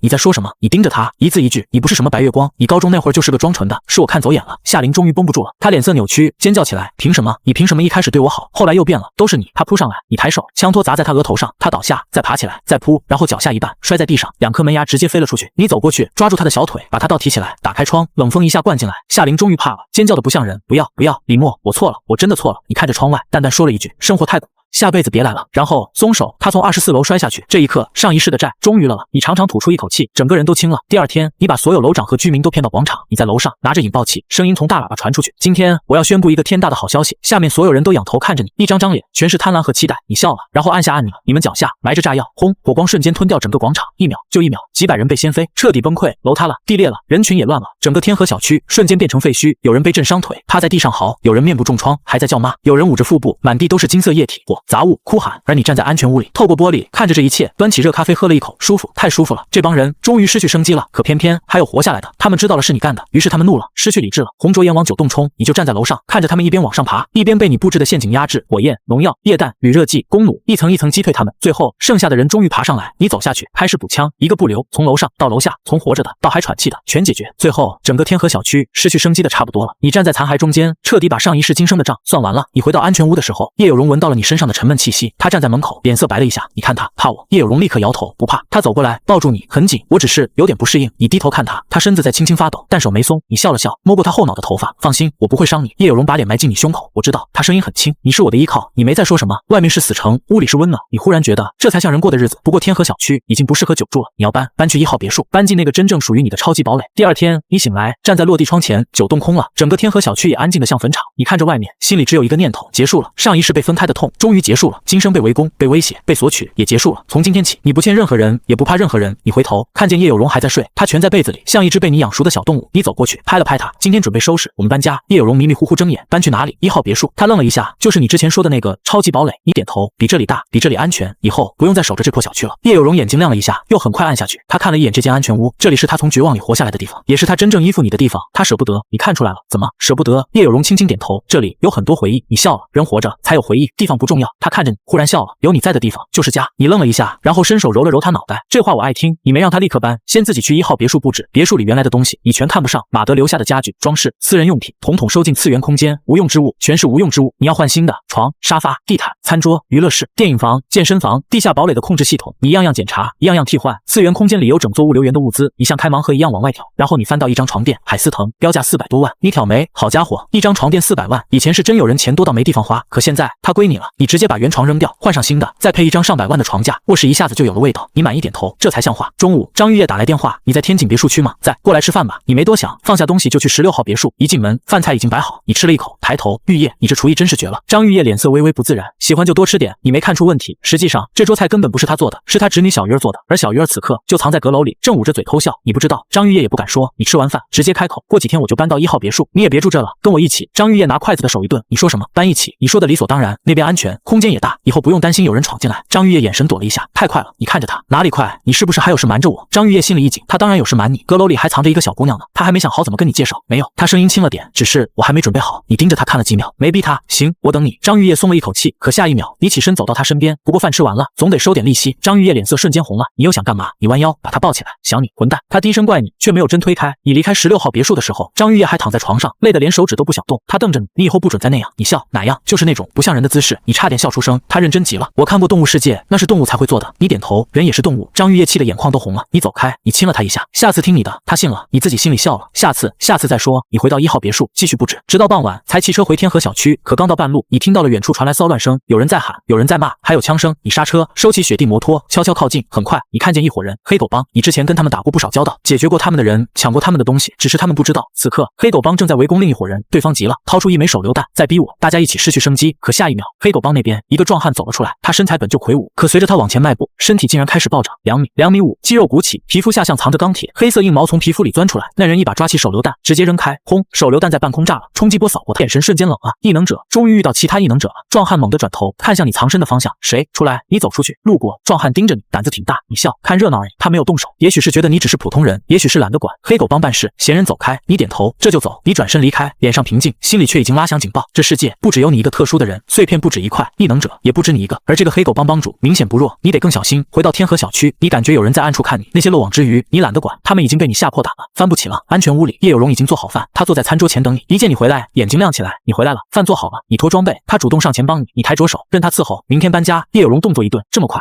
那边布置好吗？他低头，声音有点轻。那位姐姐也会搬过去吗？你看她，你知道。叶有容抿了抿唇，你身上有她的味道，很香。你愣了，女人的嗅觉这么离谱，你介意？叶有容摇头，不介意，她一定很美。你盯着她，她不像演的，以后好好相处。叶有容很乖，我会的。你松了一口气。叶有容这里比你想象的顺利，可你不知道，张玉叶那边才是真正的麻烦。第二天，你准备离开天河小区，叶有容收拾东西，你出去拍照留念。这个被你亲手打成死城的小区，确实值得拍几张。你拿着相机走到21栋附近，一个人忽然叫住你，李默。你转头，是方旭，21栋楼长，他瘦得厉害，但眼神还亮。你记得他？之前他领到食物从不私吞，全楼平分，自己吃的也不比别人多，算是天河小区少有的正常人。有事，方旭走过来，直接跪下，我想向你借粮，还有种子。你挑眉，种子，你想种地？方旭抬头，眼神很亮。对，我们楼里有农业大学的教授，只要有样本，我们就试，哪怕失败100次也得试。你笑了，你觉得现在还能种出来？能，种不出来？能，种不出来？能。你看着他，忽然笑了，行，我借你。方旭愣住了，真的？你点头，粮食、种子我都给。他激动的眼眶发红，我一定还。你摆手，还不还无所谓，我只是想看看你这种人在末世能走多远。你转身回9栋，从次元空间里取出大量种子和粮食，水稻、小麦、蔬菜、瓜果全都有。方旭看见时，整个人都呆住了，他跪在地上给你磕头，谢谢李默，谢谢你。你看着他，别谢太早，活下去再说。这是你在天河小区做的最后一件事，不是解决人，是给了一个疯子一样的理想主义者一点火种。至于这火种会不会灭，你不知道，你也不在乎，你只是有点好奇。你和叶有容离开天河小区，楼下张秀才来送你，他的脸上还有伤，却笑得灿烂。老板还回来吗？你说看情况，需要的话会回来。张秀才叹气，你走了，世界都无趣了。说着，他递给你一个礼物，赵水琴的头。你看了一眼，认出来了，一栋楼长，当初也是该被清除的人之一。你点头，不错，这女人活着，我还真有点遗憾。张秀才开心了，像被老师表扬的小学生。你给他留下食物和药，然后带着叶有容离开天河小区。雪地摩托冲出去，叶有容回头看了很久，那里是他过去10几年生活的地方，也是他告别过去的地方。你没有回头，你的过去已经被你亲手埋了。1号别墅门自动打开，叶有容看着眼前的巨大建筑，明显紧张。你拍了拍他肩膀，别怕，以后这里就是家。他点头，进门后温暖扑面而来。他脱下防寒服，眼睛一点点睁大。1楼客厅、卧室、厨房、收藏室，2楼健身房、电影房、泳池、娱乐区。你带他一路看过去，他像进了另一个世界。可真正让他震撼的是地下3层温室大棚，绿植、花卉，不同季节的瓜果蔬菜。葡萄架上已经有青色的小葡萄。叶有容捂住嘴，外面那么冷，这里怎么像春天？你笑，不只是春天，这里春夏秋冬都有。他呆住了，这也太神奇了。你淡淡说，有钱能让很多不可能变成可能，而这座堡垒原来的主人正好很有钱。叶有容忽然担心，他会回来吗？你笑了，回来也没用，房子现在是我的，而且他儿子已经被我解决了。叶有容没再问，他知道你说是你的，那就是你的。你让叶有容去地上收拾，自己继续检查地下堡垒。很快，你在仓库发现了肉罐头一堆。你笑了，马德这无用之物不是没吃的，是吃腻了罐头，难怪能被你用食物骗开门。你收起罐头，继续开门。下一间仓库，金光差点闪瞎你的眼，黄金、珠宝一箱一箱。你看着满屋财富，没太激动。末世里黄金买不了命，但当摆件还行。接着你发现一面墙不对劲，你按上去，咔，墙开了。密室，你走进去，里面全是古董、名画、王冠、权杖，还有一颗巨大的蓝色宝石——海洋之心。你拿起来看了看，老妈挺会藏啊，这些东西每一样放到末世前都价值连城，可现在全归你。你笑了笑，以后摆卧室看着顺眼。然而很快人工智能小天提醒你，主人，堡垒能源即将不足。你皱眉，什么？我不是刚加满？小天机械回答，堡垒全功率运转，消耗为安全屋约50倍。你愣了，50倍？你原本以为自己储备的燃料能用几十年，现在看来放到这座堡垒里撑不了多久。你骂了一声，吞金兽啊！但问题来了，就得解决。你先灌满能源室，然后出门找燃料。你骑着雪地摩托，在被雪埋住的城市里穿行。一开始你没头绪，工厂、仓库、发电站都太麻烦，直到你脚下一块红色金属露出来，你扒开雪，越挖越不对，这不是小东西，这是建筑的一部分。你盯着它，忽然反应过来，加油站招牌，你眼睛亮了，燃料不就在脚下吗？整个金海市有多少加油站，雪下面全是宝。你直接取出挖掘机，坐进驾驶室，回忆以前见过的操作，左摇杆，右摇杆，铲斗、履带。没多久，挖掘机轰鸣起来，你开始挖，雪被一铲一铲掀开，加油站一点点露出来，你小心避开油罐，最后找到加油机接口，插枪启动，燃油开始流进桶里。你看着油液流动，忍不住笑了。金海市地下，全简直是宝藏，1桶、10桶、100桶。你把加油站掏空，又换下一个，继续掏。次元空间里的燃油桶越堆越高，你的安全感也越堆越高。就在你准备离开时，远处楼道里有人看见了你，几个幸存者，为首的是尤大正，身上穿着不知道从哪扒来的制服，装得像官方人员。他看见你的挖掘机，眼睛直接红了，这玩意得抢。有人提醒，老大，能开挖掘机的人不简单吧？尤大正冷笑，再不简单也是一个人，解决他。砰，一枪打来，子弹穿过挖掘机玻璃，打在你大腿上，防弹服挡住了。你低头看了一眼，没受伤，然后慢慢合上防弹头盔面罩。行，又来送死。对面又连开几枪，你不动，你在等他们靠近。果然，尤大正带人走过来了，他穿着制服，装模作样，里面的人下来，你的挖掘机被官方征用了。你问为什么？尤大正笑了，官方办事还要给你解释。他身后小弟跟着哄笑，你也笑了，官方，你也配。下一秒，2把自动步枪从车窗伸出去，哒哒哒哒，一排人瞬间倒下，金色液体喷在雪地上。尤大正吓得滚到挖掘机后面，停手，我们没有恶意。你打开车门走下去，没恶意。你绕到他面前，他捂着腿，脸色惨白，我可是所长。你低头看着他，所长，那你走你的奈何桥吧。砰，你一枪送走他，然后挨个补枪，装死的也补，求饶的也补。末世里先开枪的人就没有资格谈误会。你回到1号别墅，叶有容正在擦玻璃墙，她穿着围裙，头发盘起，额头有汗，动作认真的不像话。你站在身后看了一会儿，忽然觉得她这副样子比任何刻意打扮都动人。她一回头，被你吓了一跳，你回来了。你走过去，从身后抱住她，她身子一软，别闹，我还没擦完。你笑，这么大的地方让机器人干。她摇头，机器人没我擦得干净。你低头亲了她一下，行，你最厉害。她脸红了，你却想起一件事，张玉叶那边迟早要接过来，而叶有容已经知道她存在，但张玉叶还不知道叶有容，这事早晚得报。你心里有点烦，不过很快你压下念头，先稳住。当天夜里，你想起叶晨那个落魄富二代，临死前他用1号别墅的消息跟你做了交易，让你去13号别墅解决他家人。你已经拿到了堡垒，交易该兑现。你不是什么好人，但交易就是交易。第二天，你去13号别墅，大门锁着，你直接电锯开门进入地下室。很快，你看见2具冻僵的残骸，一男一女，男的像叶晨父亲，女的衣衫凌乱，失去生机前明显受过折辱。你皱眉，事情不对。你来到安全屋门口，输入叶晨给的密码，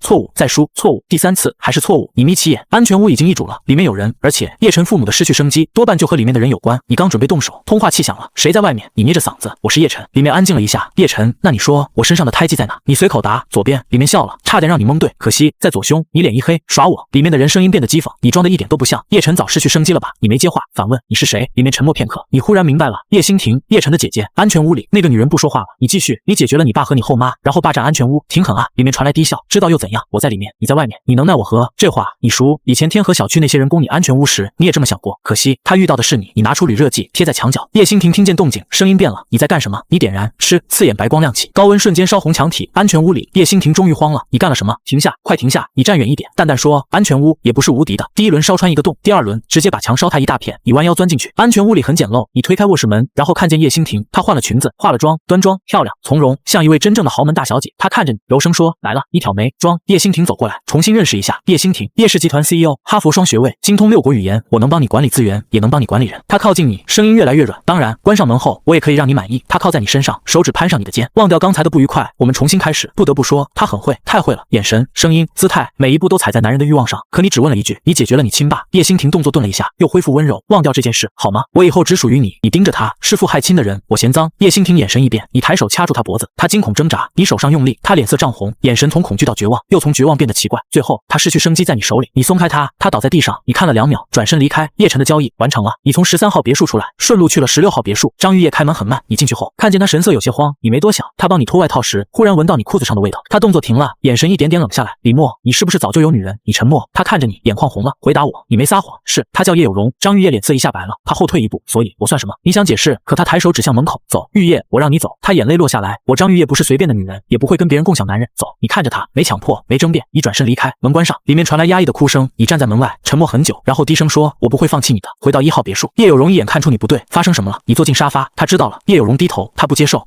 叶有容坐到你身边，轻声说，慢慢来，他在乎你才会难过。你看着他，你怎么这么懂？叶有容笑了笑，女人的事，女人懂。他靠在你怀里，你别急，他早晚会明白。你没说话，只是抱紧了他。晚上，张玉叶忽然给你发消息，过来，你赶紧过来。你以为他出事了，立刻赶去16号别墅。门一开，酒气扑面，张玉叶脸颊通红，眼神迷离。他拽住你，喝酒。你皱眉，你喝了多少？他不回答，直接把酒瓶往你嘴边兑，喝。你被他灌了半瓶，他又自己喝一口，凑过来喂你。你看着他醉得厉害的样子，心里叹气，玉叶，你何必这样？他忽然哭了，李默，你为什么招惹我？为什么让我喜欢你？你没说话，他靠过来，抱住你，最后一次，今晚之后我们就结束。你看着他，你确定？他闭上眼，确定。后来你们去了卧室，他醉得迷糊，却抱你抱得很紧，像要把这段关系狠狠留在身体里。第2天醒来，他脸色苍白，却比昨晚清醒。李默，我们结束了。你看着他，没有转圜，没有。他声音轻。轻却坚定，我不插足别人，你走吧。你起身穿衣，他不看你，你走到门口，回头保重。门关上后，你脸上的落寞慢慢收了，你抬头看天，笑了一下，结束。我没同意。几天后，你又去找他，这一次你不装强硬，你坐在他面前，故意把声音放低。玉叶，我这几天吃不好，睡不好。他冷着脸，跟我无关。你叹气，我梦见你了。他眼神动了一下，你继续编，也继续真情流露。梦里我们高中就认识，书店里你坐在窗边看书，我看你很久，才敢要联系方式。后来我们考上同一所大学，恋爱、结婚、老去，最后我还想要失去生机也得我后失去生机，因为我舍不得把你一个人留在世上。张玉叶眼泪一下涌出来，别说了。你起身要走，他却拉住你的衣角，等一下，你回头。他泪眼朦胧，最后一次，你看着他，又最后一次，他咬唇，这次真的，你笑了，行，听你的。当然，你心里一个字都没信。最后一次这种东西，有第一次就有第二次，可这一次出了意外。就在你们正纠缠时，卧室门忽然开了，一个粉雕玉琢的小姑娘站在门口，她看见床上的场景，整个人直接傻了，然后爆发出尖叫啊！张玉叶差点崩溃。小鱼儿，闭眼，快闭眼！你也愣住了。小鱼儿，她就是张玉叶一直藏着的人。那小姑娘捂着眼睛跑了。张玉叶又羞又急，挣扎着要起来，你按住她，不急。她气疯了，怎么不急？那是我侄女。你眯了眯眼，侄女，你还有这事瞒着我？张玉叶脸红得快滴出水。你先放开我，之后再说。你笑不放，我们这不是最后一次吗？虎头蛇尾多可惜。张玉叶咬牙，我之后补你几次，2次，100次，你走开。最后他还是没能立刻跑出去。等一切结束，他气得捶你，我怎么见人啊？你穿好衣服，跟他一起出去。客厅里，小鱼儿低着头坐着，脸红，耳朵也红。你看着他，他也偷偷看你。3个人陷入诡异沉默，最后还是你先开口。你好，我是你小姨父。张玉叶猛地瞪你，小姨父。小鱼儿却乖巧开口，小姨父好。张玉叶捂住脸，完了，彻底完了。你给小鱼儿见面礼，一枚红宝石，鸽子蛋大。他眼睛一下亮了，好漂亮。张玉叶想拒绝，你又拿出一枚蓝色宝石，海洋之星，递给他，这是给你的。张玉叶看着那颗宝石，愣住了。他认得，以前也有人拿过类似的东西追求他，他拒绝了。可现在是你递给他，他沉默很久，还是收下了。你笑了，关系松动了。小鱼儿在旁边双手托腮，哇，小姨父好浪漫。张玉叶耳根红了，别乱说。小鱼儿眨眼，可你都收礼物了呀。张玉叶说不出话，你看着这一幕，心里只有一个字，吻。小鱼儿简直是神助攻。当天夜里，你和网友锦鲤女孩聊天，她说自己今天心情很乱。她说她看见最亲近的人被欺负了，她难受，她想保护那个人。你没听懂，只当她遇到家事。你问她要不要来我这，我这里很安全。锦鲤女孩拒绝了，不行，我要保护她。你笑了笑，行，有事找我。你不知道，锦鲤女孩就是小鱼儿，她也不知道，她嘴里的欺负小姨的人就是你。第二天，你准备再去16号别墅，可小天忽然警告，主人，1公里外出现大量生命体。你打开监控，黑狗帮来了，而且这一次不是几个人，是一整支队伍。你神色冷下来，终于来了。你立刻去16号别墅。小鱼儿开门，小姨父，你没废话，收拾东西，现在跟我走。张玉叶从里面出来，去哪？1号别墅。他皱眉，我说过我不搬。你直接把手机监控给他看，黑压压的人群，枪刀，黑狗帮。你声音冷硬，他们来了，16号别墅挡不住，你不走就是送死。小鱼儿脸色白了。张玉叶还想开口，你一掌拍在桌上，砰！现在不是任性的时候，收拾，马上走。2个女人都被你吓住了。小鱼儿慌忙去拿东西。张玉叶看着你，语气悠悠，你脾气还挺大。你看他，我不对你发脾气，但我不会看着你失去生机。他没再说话。你带着张玉叶和小鱼儿回1号别墅，门关上的瞬间，黑狗帮已经出现在别墅区外。你把2个女人送进地下堡垒，叶有容也在。3个女人第一次正式碰面，气氛瞬间微妙。你没时间介绍，都待在下面，别出来。张玉叶拉住你，你要干什么？你笑了，解决他们。小鱼儿脸白了，外面几百人，你回头，几百人，又不是没解决过。张玉叶愣住，叶有容看着你，眼里全是信任。你转身上楼，大门关闭，你站在1号别墅地上层，看向外面。黑狗帮的人到了，为首的是2当家楼兵，后面是几百个帮众。他们看见你一个人站在别墅里，笑成一片。就一个，笑死我了。他不会吓得失控了吧？有人举枪，有人起哄，有人已经开始分配战利品。打进去之后，女人归谁？听说别墅区有富婆，还有女明星吧？你隔着玻璃看他们，脸上没表情，手一抬，2把 AK 出现，哒哒哒哒，火舌喷出，子弹泼出去，最前面一排人瞬间倒下，金色液体炸开。黑狗帮猛了，他有步枪，开枪还击，几百发子弹打向别墅，砰砰砰砰，全被防弹玻璃挡下，连裂纹都没有。黑狗帮的人呆了，这是什么玻璃？为什么打不碎？你换弹匣，继续扫，又倒一片。这不是战斗，这是单方面压制。直到后方传来一道洪亮的声音，够了！黑狗帮帮主郭啸天来了。他从雪橇上站起，身体开始膨胀，肌肉暴起，黑毛钻出皮肤，2米5的怪物再次出现。他看着你，李默，我给过你机会，你扛起大狙，笑了。你所谓的机会，就是让我给你当老二，你配吗？郭啸天眼神一寒，找死！他猛地一跃，像炮弹一样砸到别墅前，一拳轰在防弹玻璃上，轰！整栋别墅都震了一下，玻璃没碎。郭啸天愣住，你坐到沙发上，甚至开了一瓶可乐。继续，他不信邪，又一拳，墙体外层碎裂，可里面还是高强度防御结构。他脸色终于变了，你笑，惊不惊喜，意不意外？81造的堡垒，拿拳头砸，你是不是太看得起自己了？郭啸天死死盯着你，你忽然抬起大狙，防弹玻璃自动打开一个射击口，轰！子弹打中他胸口，他整个人倒飞出去，在雪地里砸出一道沟。黑狗帮全体安静了，失去生机一般安静。片刻后，郭啸天口中溢出金光，慢慢爬起来。他没失去生机，但胸口在洒落精液。你眯眼，这都不失去生机。郭啸天擦掉嘴角金色液体，普通人解决不了我。你笑了，谁告诉你我是普通人？他没听懂，你却站起来，打开别墅大门，一步踏出，寒风涌入。你看着外面几百个黑狗帮成员，声音不大，却清清楚楚。我让你们走了吗？你走出别墅的时候，雪还在下，防寒服扣到下巴，牛皮手套裹住手指。门外300多号地下室里的人全都盯着你。地下室里2当家楼兵先笑了，李默，你终于从王八壳子里出来了。你抬眼，废话真多。楼兵脸色一沉，抬手就是一枪，砰！枪声炸开，所有人都等着你倒下，可子弹没有击中你。他在你身前10公分的地方，像撞进一层看不见的水面，直接消失。风雪一尽，楼兵愣住。郭啸天也眯起眼，他看见了，你身前有一层极淡的白光。你也是一人。你搓了搓发冷的手，很难猜吗？这句话落下，地下室里那边的呼吸都重了。3当家张广跳出来，指着你喊。，baby，等我们帮主受伤才出来，你算什么本事？另一个人也跟着叫，有种等帮主伤好了，单挑。你掏了掏耳朵，手套太厚，没掏进去。你皱眉，吵，砰砰，2声枪响，张广倒下，另一个人也倒下。地下室里的人炸了，300多把枪同时对准你。你扫了一眼，好家伙，这些人到底抢了多少派出所，才攒出这么多枪？郭啸天站在雪里，胸口还在渗出金色液体，之前狙击枪的子弹卡在他身体里，让他每次呼吸都带着沉闷的气息。可他没退，他反而笑了。李默，我承认你有点东西。你伸手打了个响指，身后的别墅门自动合上，退路断了。你看着他，勾了勾手指，来。郭啸天眼里寒光一闪，他身体再次膨胀，肌肉撑裂衣服，整个人拔高到接近2.5米。下一秒，他踩裂雪地，像炮弹一样冲向你，风卷起来。旁边的帮众被吹得东倒西歪，解决他，帮主无敌。郭啸天一拳砸来，你没躲，拳头轰到你面前，然后消失了，连带着郭啸天半条手臂也消失在白光里，全场死寂。这是什么？怎么回事？郭啸天脸色一变，猛地后退，手臂又出现了，没有断，没有伤。他盯着你，声音压低，障眼法。你站在原地，脚步没动半寸，再来。你需要知道自己的空间异能到底能扛多少。郭啸天咬牙，再次冲来。这一次，他绕到你身后，拳头砸向你后脑。你转身，伸出一根手指，储存在次元空间里的爆炸能量被你压成一点，强光一闪，轰！郭啸天飞了出去，撞他半栋别墅。他身上的衣服烧焦，胸口伤痕累累，整个人像刚从火里滚出来，但他还没失去生机。我不信！他怒吼着爬起来。你笑了，还来？我今天就不信解决不了你！郭啸天再次扑来，你抬手连点3下，轰轰轰！他一次比一次飞得远，最后砸进废墟，浑身焦黑，已经看不出原样。你走过去，掏出狙击枪，对准他的头，砰砰砰，3枪，整个人彻底失去生机。地下势力帮主郭啸天陨落。你抬头，刚才还嚣张的地下势力帮众已经转身狂逃，有人摔倒，被后面的人踩得失去行动力，有人一边跑一边哭，有人喊妈妈。你收起大狙，换上 AK 跑。你笑了一声，刚才不是挺凶吗？哒哒哒哒哒，枪声扫过雪地，人群像割麦子一样倒下，有人跪下求饶，你没听，一枪；有人喊自己无辜，一枪；有人说地下势力有宝藏，愿意带你去。你换好弹匣，一枪。你不缺食物，不缺物资，你现在只缺敌人。兄弟们，别跑了，他只有一个人。一个叫周明的帮众试图组织反击，另一个人立刻喊不对，分散跑。原本慢下来的帮众立刻四散逃命，周明当场崩溃，抬枪击倒那人。你看笑了，真热闹。下一秒，你换上95式，继续扫，金色液体把雪地染成一片狼藉。就在这时，远处街道突然爆炸，轰轰轰，火光吞掉大片逃兵。你停下脚步，雪堆里跳出一个清瘦青年，天空一声巨响，嘿嘿，我张秀才闪亮登场。张秀才拍了拍身上的雪，冲你鞠躬，老板，好久不见，您最忠心的员工前来报道。你看了眼被炸塌的整条街，我给你的炸药原料还剩多少？张秀才笑容灿烂，没了，所以我来申请新材料。他说着，真从怀里掏出一张申请书。你盯着他，10几吨原料，你拿来炸这些丧家犬。张秀才理直气壮，老板，丧家犬也是活物，值得尊重。你指着远处，滚。好嘞。他当场在雪地里滚了一圈，然后爬起来，老板，那材料的事，回头给你。他眼睛亮了，不能低于100吨啊！你真想一枪解决了他，可你忍住了。地下势力灭了，你检查完郭啸天的残骸，确认没有异常，转身回别墅，走到门口，你忽然停住，叶有荣和张玉叶都在里面。你刚才只顾解决敌人，现在才意识到一个更棘手的问题，他们见面了，他们会不会吵，会不会动手？你该帮谁？你站在门口，沉默2秒，最后咬牙，管他呢，谁挑事就收拾谁。你推门进了地下堡垒，结果你想象中的剑拔弩张没有出现。叶有荣、张玉叶、小鱼儿3个人正在菜地里，一个锄地，一个撒种。小鱼儿提着水壶跑来跑去，给每个坑浇水。外面一片狼藉，地下却暖得像春天。叶有荣看见你，立刻抬头，你回来了。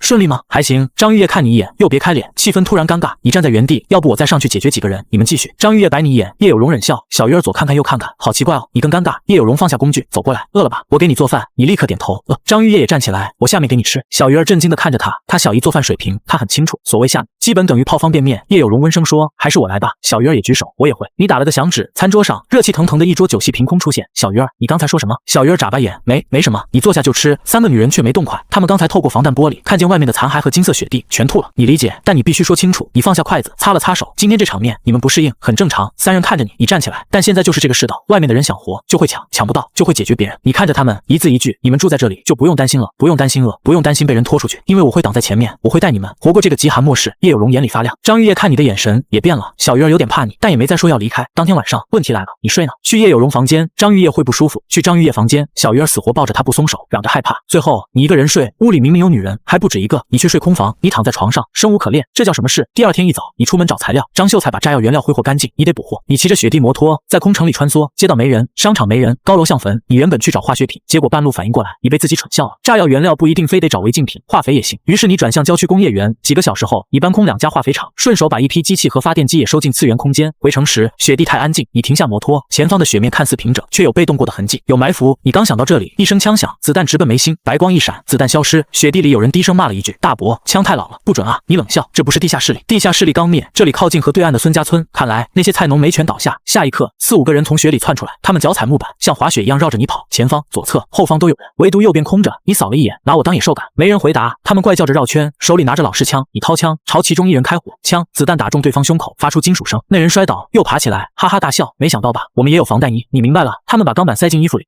但有效。你看着他们，为什么伏击我？一个叫顺子的年轻村民盯着你的防寒服和雪地摩托，眼里全是贪念。你太招摇了，天天骑着这破摩托从我们村前晃，当我们瞎。你点头，所以你们想抢？你脱下衣服，留下摩托，我们可以考虑放你走。你笑了，真的吗？我不信。你双手一翻，2把自动步枪出现在肋下，孙家村的人瞬间变脸，他有超能力。好，晚了。你张开双臂，原地旋转，双枪同时开火，哒哒哒哒，子弹精准打进眉心。3秒，围着你高速移动的村民倒下一半，剩下的人吓得失去理智，转身逃命。远处有人大喊：撤，都撤！你骑上摩托追，一个又一个村民倒在雪里。顺子边跑边叫：我们村长也有超能力，他一下就能解决你。你放慢速度，什么能力？顺子差点张嘴，旁边的中年人孙涛一巴掌拍他后脑，闭嘴！他套你话。你抬枪，子弹打中孙涛脑袋，却被头盔挡住。他脚下一晃，快跑，找村长！你准备碾过去，可下一秒，风雪突然卷起，你的雪地摩托被掀翻，你摔进雪里。等你爬起来，孙涛已经被一股风雪托起，飘向远处。风雪里，一个女人的声音传来：今天到这里如何？你眯眼，女的，你说结束就结束。现在世道艰难，剩下的人类不该内讧。你差点笑出声。你的人解决我的时候，你没出现，现在让我当圣母。风雪里的女人沉默一下，这件事是我们错了，之后会赔偿。你不买账，继续追，兵墙拔地而起，一堵接一堵，挡住你。等你绕过去，孙家村的人已经逃远。你看着风雪远处的影子，冰雪蜥蜴人，在这种天气里简直如鱼得水。麻烦来了。另一边，孙家村逃回去的人只剩几个，死者家属哭成一片。女村长周倩刚把人救回来，就被毛婶指着鼻子骂：你怎么保护我家毛毛的？周倩脸色苍白：是你们擅自出去伏击别人。毛婶红着眼扑上来：我不管，你是村长，你就该保护我们。孙涛拦住他，一巴掌把他扇倒。清醒点！周倩皱眉：你怎么能打人？孙涛没回他。这时，一个拄着拐杖的老人走出来：三叔公来了。孙德谦，孙家村族长。他说话慢，却没人敢反驳。倩丫头为咱们村做了多少事，你们看不见？村民都低头。周倩松了口气，可下一秒，孙德谦看向他，满脸慈祥：倩丫头，你要是真想融进孙家村，不如嫁进来，顺子就不错。周倩脸色一变：我有男朋友。孙德谦叹气：这世道，你男人怕是早没了。旁边顺子盯着周倩，口水都快流出来：倩姐，我肯定对你好。周倩转身就走，他没看见身后孙德谦的眼神已经冷下去，拿了我孙家村的机缘，还不肯给孙家村留下个艺人，早晚让你吐出来。你不知道这些。你回到天河小区，把化肥和机器交给张秀才，他看到5层楼的原料，眼睛都红了。老板，你这是给了我整个天堂啊！少废话，做炸药，保证完成任务。你又给他留了发电机和燃料，临走前你警告他，这些东西都是我的，再擅自乱炸，我先解决你。张秀才立刻站直，明白。你走出8栋，正好看见21栋楼下有人，方旭，还有几个穿统一防寒服的人，他们来自东浦基地，对方为首的人叫马季，语气高高在上：小子，过来。你没动。方旭站在他们后面，脸色难看，后头冲你摇头。你明白，来者不善。马季打量你的防寒服，地凡路不错。他笑了笑，现在你被东浦基地收编了，跟我们走。不去。马季一愣，他身后的手下杜大纯冷笑：不去也行，衣服留下。你盯着他，脱了我会冻死。杜大纯不耐烦：官方办事有你废话的份。他说着伸手来抓你，你后退一步。你们到底是什么人？马季笑了：东浦基地官方庇护所，领导人以前是金海市政要。杜大纯再次抓来，这次你没躲，匕首凭空出现，唰，他的手掌被你削掉啊！杜大纯暴怒，挥拳冲来，他的速度和力量远超普通人，半亿人。你抬起黄金沙鹰，砰！他当场失去生机。马季愣住，你抬枪还敢指我？砰！马季侧身躲过第一枪，手腕一甩，骨刺飞来，白光一闪，骨刺进入次元空间，你随手取出来，握在手里，这就是你的异能。马季脸色变了，艺人，你懒得废话，储存在空间里的爆炸能量炸开，轰！东浦基地5人被掀飞，2人当场消散。马季口中一出金光，爬起来就跑。你掏出狙击枪，砰！他拉过手下挡枪，那名女扮艺人被打穿，当场倒地。马季背起他的残骸当防弹衣，疯狂逃命。你骑上摩托追，就在你准备补枪时，远处一颗子弹打来，你停下，一个更强的艺人赶到，黄甫建勋，他的气势比马季强太多，你果断撤。马季捡回一条命，转头就对黄甫建勋哭诉：老大，那人失去理智了，我只是收集人口，他上来就解决。黄甫建勋皱眉，他不把东浦基地放在眼里。马季立刻点头，对。黄甫建勋冷哼，那就该清除。东浦基地地下，领导人刘辅正听完汇报，脸色平静。野生艺人，秘书乔雅瑜站在一旁，低声说：可以招安。刘辅正点头，让他来报道。马季松了口气，可刘辅正下一句让他脸色惨白，损失5名半艺人，他负责补3名，剩下2名，马季负责。马季几乎站不稳，负责是什么意思？去 X 实验室抽骨髓，透支艺人生命，制造半艺人。他知道那地方是什么，活人进去，大半条命出来。你回到天河小区，方旭还在等你。李默，你没事吧？你希望我有事？方旭摇头，当然不。他告诉你，东浦基地不是救人，是抓人，谁反抗谁没了。21栋的人要迁徙。你看着他身后那些瘦得脱相的人，他们手里还捧着培养皿，里面是活下来的抗寒幼苗。你沉默几秒，有志气，你给他们留下一批食物，我只能帮到这。方旭眼眶红了，够了。你看着他们走远，这一刻，天河小区彻底空了，除了张秀才。回城时，你遇见了周倩，她从风雪里走出来，穿着白色羽绒服，皮肤白得像雪。李默，我叫周倩，孙家村村长，我知道他向你道歉，村民伏击你的事是我们错了。你看着他，你能约束他们？周倩犹豫一瞬，然后点头，能。你没戳破，你知道他未必能，但现在你懒得开战，行，和平共处。他松了口气，又问你的异能怎么来的？来的？你随口道，被天上掉下来的石头砸了。周倩眼睛亮了，你也是。你没继续聊，回家吃饭。你骑车走了，他在后面喊，说好了和平共处。你摆摆手，可当晚孙家村的人就摸到别墅外，顺子带着几个人趴在雪里盯着1号别墅，这就是天堂啊！他们看见你穿睡衣吃早饭，桌上一堆热菜、牛排、包子、牛奶、烤鸡，顺子眼睛都红了。凭什么他能这样过？这里必须是我们的。你在里面看着监控，冷笑，和平共处，真会胡说八道。第二天他们又来了，这次10几个人，你坐在落地窗前看书。张玉叶穿着白裙走来，坐到你对面，雪地里的孙家村年轻人全看傻了。仙女孙宝贵极度的失去理智，当你把张玉叶拉进怀里时，他直接跳起来开枪，砰砰砰，子弹打在防弹玻璃上，连划痕都没有。张玉叶吓得躲进你怀里，你拍拍他背，别看，你打开射击孔。顺子还想装枪，也叫孙长顺，你叫什么？砰，你一枪击中他的额头，剩下的人愣住，你换弹，砰砰砰，一个接一个倒下。孙宝贵转身逃，你随手补枪，他扑倒在雪里。远处负责带回残骸的孙红拖着人回村，孙德谦看到人当场哭嚎，我的娃！他把所有人叫来，让孙红撒谎，顺子他们去凿冰捕鱼，李默无故解决人。周倩听得脸色苍白，不可能！孙红咬牙，我亲眼看见。三叔公老泪纵横，村长，你要为我们做主啊！周倩被逼得喘不过气，最后他点头，好。于是孙家村几百号人拿出藏了几10年的军火，老式步枪、盒子炮、歪把子，甚至地雷和手榴弹。周倩看傻了，你们哪来的枪？孙德谦笑得慈祥，正当途径。你在别墅2楼用望远镜看见这一幕，也愣了。好家伙，一个村子军火比地下势力还猛，孙家村浩浩荡荡来了。周倩站在最前面，你坐在落地窗后翻着书。孙宝刚冲你吼，滚出来受死！你抬眼，你谁？他气炸。周倩上前，李默，你为什么违背约定？你看着他，